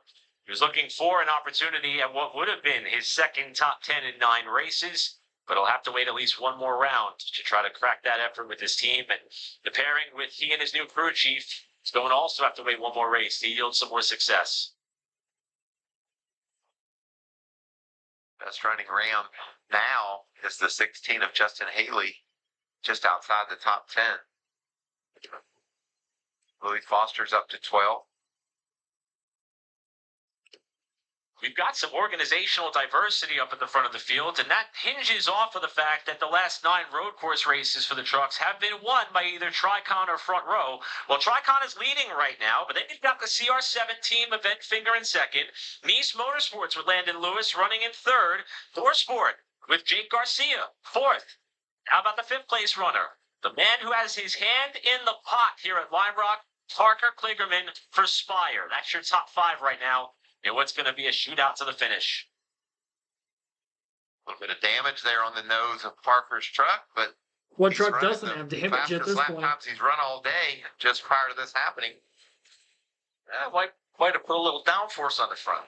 Yeah, that's an optimistic. That's why if I'm the crew chief, that's what I'm telling That's it. Todd, right? Yeah, they bent the front, but it's okay. It's got more downforce. It'll be all right. It's going to really help you. So pit road's going to be open this time by for any potential takers. Not going to see any of the front runners dive that way, but we may see some towards the back elect to come in and see if there's something they can do to increase their chances at a better result. There isn't. Well, there comes, Might be Butcher. I think it was Butcher. Well, he was risky on his fuel anyway. Remember, he was the first one to peel on the pit road. So Rich said it was going to be close. Crew chief Rich Lucius. See if they've Well, that got he's other been off the issues. racetrack twice It's now, going to put so some fuel to it. tires are probably cooked. One was off the road. You see there in the Ram truck, Colin Brown. And there's Sutton. He was in that wreck as well. The other truck right in front of them, Wesley Slimp, he was caught up in that mess too. So these trucks were just involved in the caution, decided to come to pit road. Said there's nothing they can do. I mean, there's not much they can do. There's a little. There's not a top 10 finish looking at it, but he does. This is interesting. It's another new set of tires because of his strategy. So when I said there's nothing you can do, if you've got a fresh set of tires with all the attrition that we're beginning to see, might be able to race from outside the top 20 up toward the top 10, and that's what Rich Lucius, Cole Butcher, and this 13 team are doing right now. And I believe Colin Brown is also on that same strategy where they slap 4 stickers on there. As there's still some reports from the field that there may still be some fluid in turn 1 where Corey LaJoy had that problem. Yeah, the reality of Cole Butcher pitting right there, he only lost like 5 or 6 spots. So to put those new tires on, of course, these box lamps aren't helping him. He needs as many as he can get just to get a better finish. But why not? Maybe hang back on the restart, hope for some more carnage in turn 1, solemn your way through this whoever's left. Yeah, he was right behind Friesen. So he lost 6 spots. Get a good restart. Yeah, today, get up in the top 15. Get a good, better finish. Same for Colin Brown after the spin that did not draw the caution, with Butcher also getting involved in that one. What a shame. And the guy did a great job coming up through this race, this field. Drove smart, which he always did. He was always a very smart racer. Former Truck Series winner at Michigan when he was driving for Jack Roush several years ago. I keep calling him a kid. A kid anymore. When I knew him back in the day, he was a kid, 19 years old. With the 2 to go, we'll choose up the next time by and go to racing with inside of 5 to go. And I'm looking forward to every lap of it. The question is every lap from now on going to be green when we do restart this race? Let's say yes. Let's say we've done running over each other now, but I don't believe that. I don't believe that's correct. I think we're going to see more contact. Can they get off the road, Todd, and then get back on, and we don't have a caution? That's very possible as well. We've seen a lot of guys get off and keep going. Just some mechanical issues today that have caused a lot of oil downs on the track, and then we saw the issue with Thomas Nunziata and his fire. So I was speaking of Honeycutt earlier, running back through the field. But now let's keep this in mind. Lane Riggs want to finish 24th. He's 1 lap down. He's the only truck 1 lap down. He's going to finish 24th. So every position Honeycutt gets puts him right back in Riggs' back bumper for the points race. Well, that's important as we race toward the regular season championship. That's important to note. But Todd, with laps to go, 4 laps to go, we might get another caution and could put Lane back on the lead lap, and he can pick off some trucks. So it's just a constant battle. You see the points as they run, with Caden looking to take a pretty sizable swing into the lead that Lane has worked so hard to build, specifically over these last 5 races. in what will be a 4-race run to crown the regular season champion and kick off the chase for the trucks. Primarily, it's a bit of a short track run to the stretch. After here, we go to North Wilkesboro next week. Then it's on to IRP, followed by Richmond, and then the 1 mile Magic Mile up in Loudon, New Hampshire, before we set our chase field. It's going to be big for Riggs. He's a great short track racer. New Hampshire in the fall, watching people on that lobster. One of my favorite restaurants, Maker's. That's right. Down the street. All right, so we have 5 laps to go right now. The field will be getting the 1 to go signal. Or I should say already have, because now they're getting to the choose rule down towards turn 1. So we're going to have 4 laps left on the restart. Gio Ruggiero is the race leader. Grant Enfinger second. And the road 2 is going to be Jake Garcia and Landon Lewis. Lewis was in second place before the last restart, chose to restart inside of row 2 rather than outside of row 1. That actually costed him a position. That's how Grant Enfinger got into P2. And now Enfinger will be on the outside of the front row again and have another crack at Giovanni Ruggiero. 7 cautions in today's race, 4 more than last year's race at Lime Rock. We've had a red flag as well early in this final stage. A bunch of fluid was put down on the racetrack. Pretty much all the way around this 1.5-mile road course layout. Still have 23 trucks on the lead lap, 8 lead changes, 38 laps of caution out of 95 laps completed.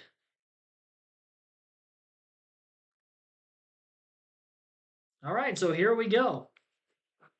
Presumably the final restart of the race. If not, it means we'll be headed to overtime.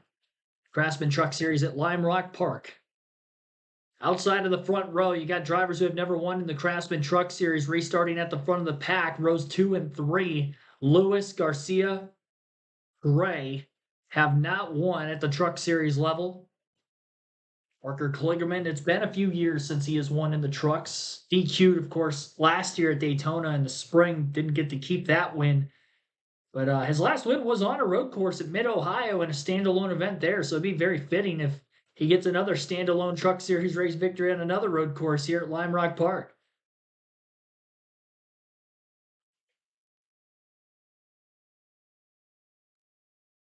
Ruggiero only 1 career win at Daytona. Talladega, last fall.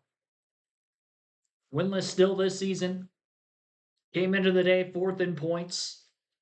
Problems for each of the top 3 in the standings leading up to this. And don't forget about Caden Honeycutt back at 7th. He can get a few positions gained on this restart, catch a quick caution, and we go to overtime. I'm not going to rule him out of this thing if something like that were to happen. As Honeycutt will be on the inside of row number 4, hoping for a miracle to get him back into a shot to win this race. Lane Riggs, on the other hand, who was keeping pace with him after trading the first 2 stages with Honeycutt, flip-flopping first and second in each stage between the 2 of them. A little bit more damage on the last spin from Lane Riggs than what Honeycutt's got. Honeycutt, a little bit of damage to the right side of his racetrack, but nothing major. Keeping the speed in it, and unfortunately for Riggs, heavy damage to the back. Maybe taking away a little bit of downforce on that 34 Ford F-150.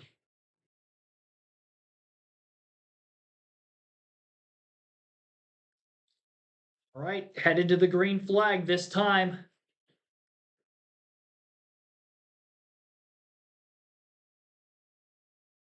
Restart zone right in the middle of turn 7, the final corner of the racetrack. Downhill between 6 and 7. Green flag back in the air. Girogiro on the inside of row 1, trying to pull a block on Landon Lewis, who gets to the inside. They get hung up on each other. There's contact, and Grant Enfinger's got the lead as they cross the start-finish line. Down into turn 1, Enfinger looking to hold on as Ruggiero trying to get to his back bumper, move him up out of the way, get back to the lead again. Couple of trucks going wide. I believe Tanner Gray ended up off-roading it in turn 2. And another truck spun around, and that would be the 76 of Louis Foster. in turn 3 who went for a spin. Might not be done with the spins yet. Ruggiero actually ended up falling out of not only the lead, but second place, as well as Landon Lewis, who's been pretty quick all day. Qualified in 6th, ran top 3 at the end of stage 2, back in contention after a spin of his own in the middle portion of this race. Ruggiero barely holding on to 3rd in front of Parker Kligerman, who slides up out of turn 7 to get back in line. Right behind him, Kligerman.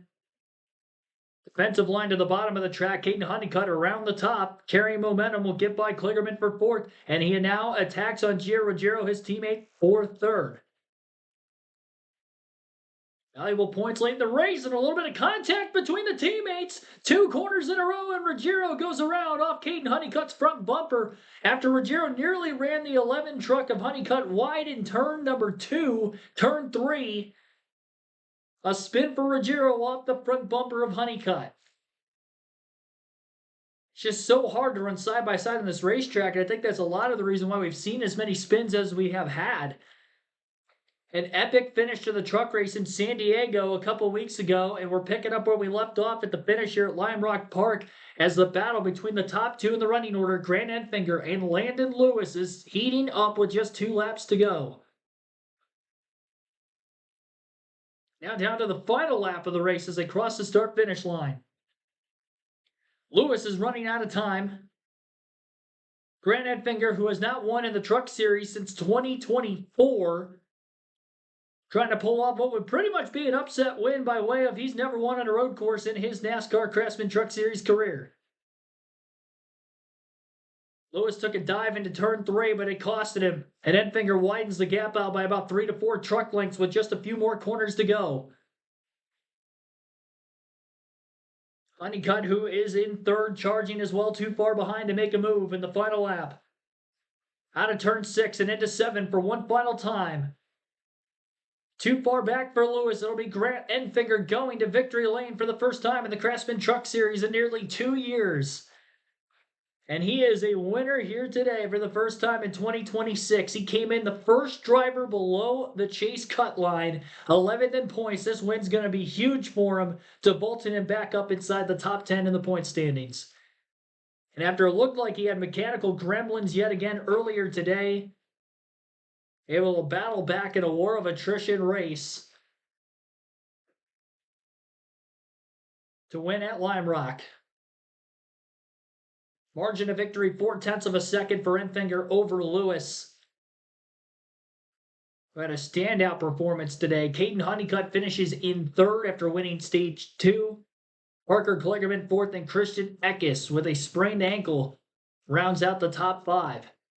Daniel Hemrick finishes 6th, Andres Perez 7th, Tanner Gray 8th, Stuart Friesen 9th, Colin Braun round out the top 10. Both those two went for a spin in the late going to this race and still ended up with top 10s. Cole Butcher 11th, Brendan Queen 12th, who was outside the top 30 a lap down after stage 1. You want to talk about a war of attrition, way to grind for Queen today, who came in also on the chase bubble. Jackson Lee with a career best 13th place finish, Justin Haley 14th, Dawson Sutton 15th, Wesley Slimpin 16th, Chris Wright 17th, Connor Mosack 18th, Graham Doyle 19th, and Gio Ruggiero, who was the leader on the final restart, finishes in 20th. Went for a spin with a few laps to go. Louis Foster 21st, Jake Garcia 22nd was the last truck to finish on the lead lap.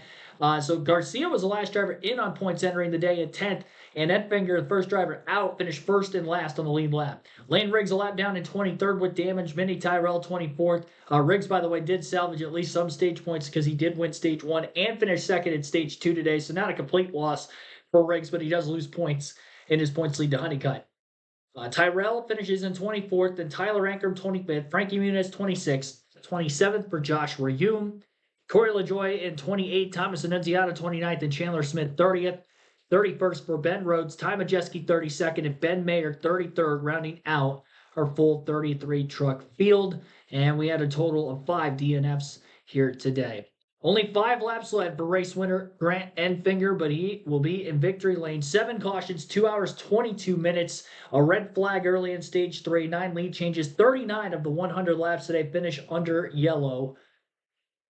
Honeycutt, who won stage 2, led for 14 laps. 48 laps led for stage 1 winner Lane Riggs and pole sitter of today's race as well. Gio Ruggiero led for 21 laps all in the final stage. Again, a spin in that final restart.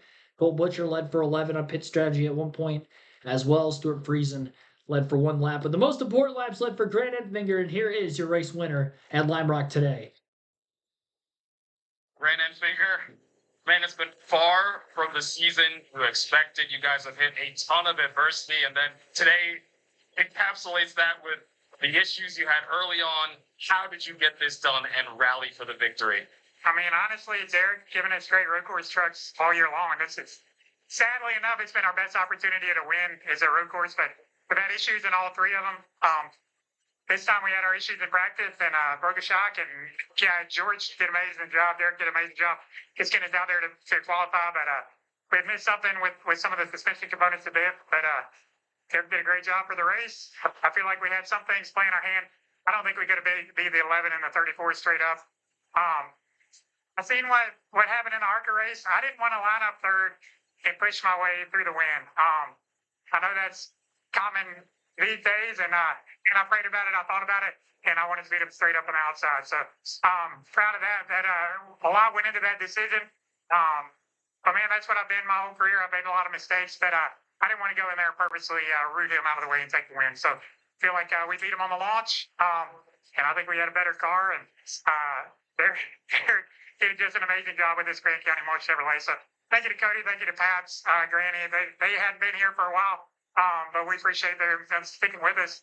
But I told Derek, I think this is my only second top 10 at a road course. So we have had good road course trucks this year, but this one I think we're a solid top 5 truck. And I mean, the seas parted, and the good Lord blessed us today, and they would have come on for a win. Grant Enfinger, your winner here at Lime Rock. Definitely wouldn't have expected Grant Enfinger to stamp that winless streak at Lime Rock Park at a road course. A top 10 run, better than that, even a race win here today for Enfinger.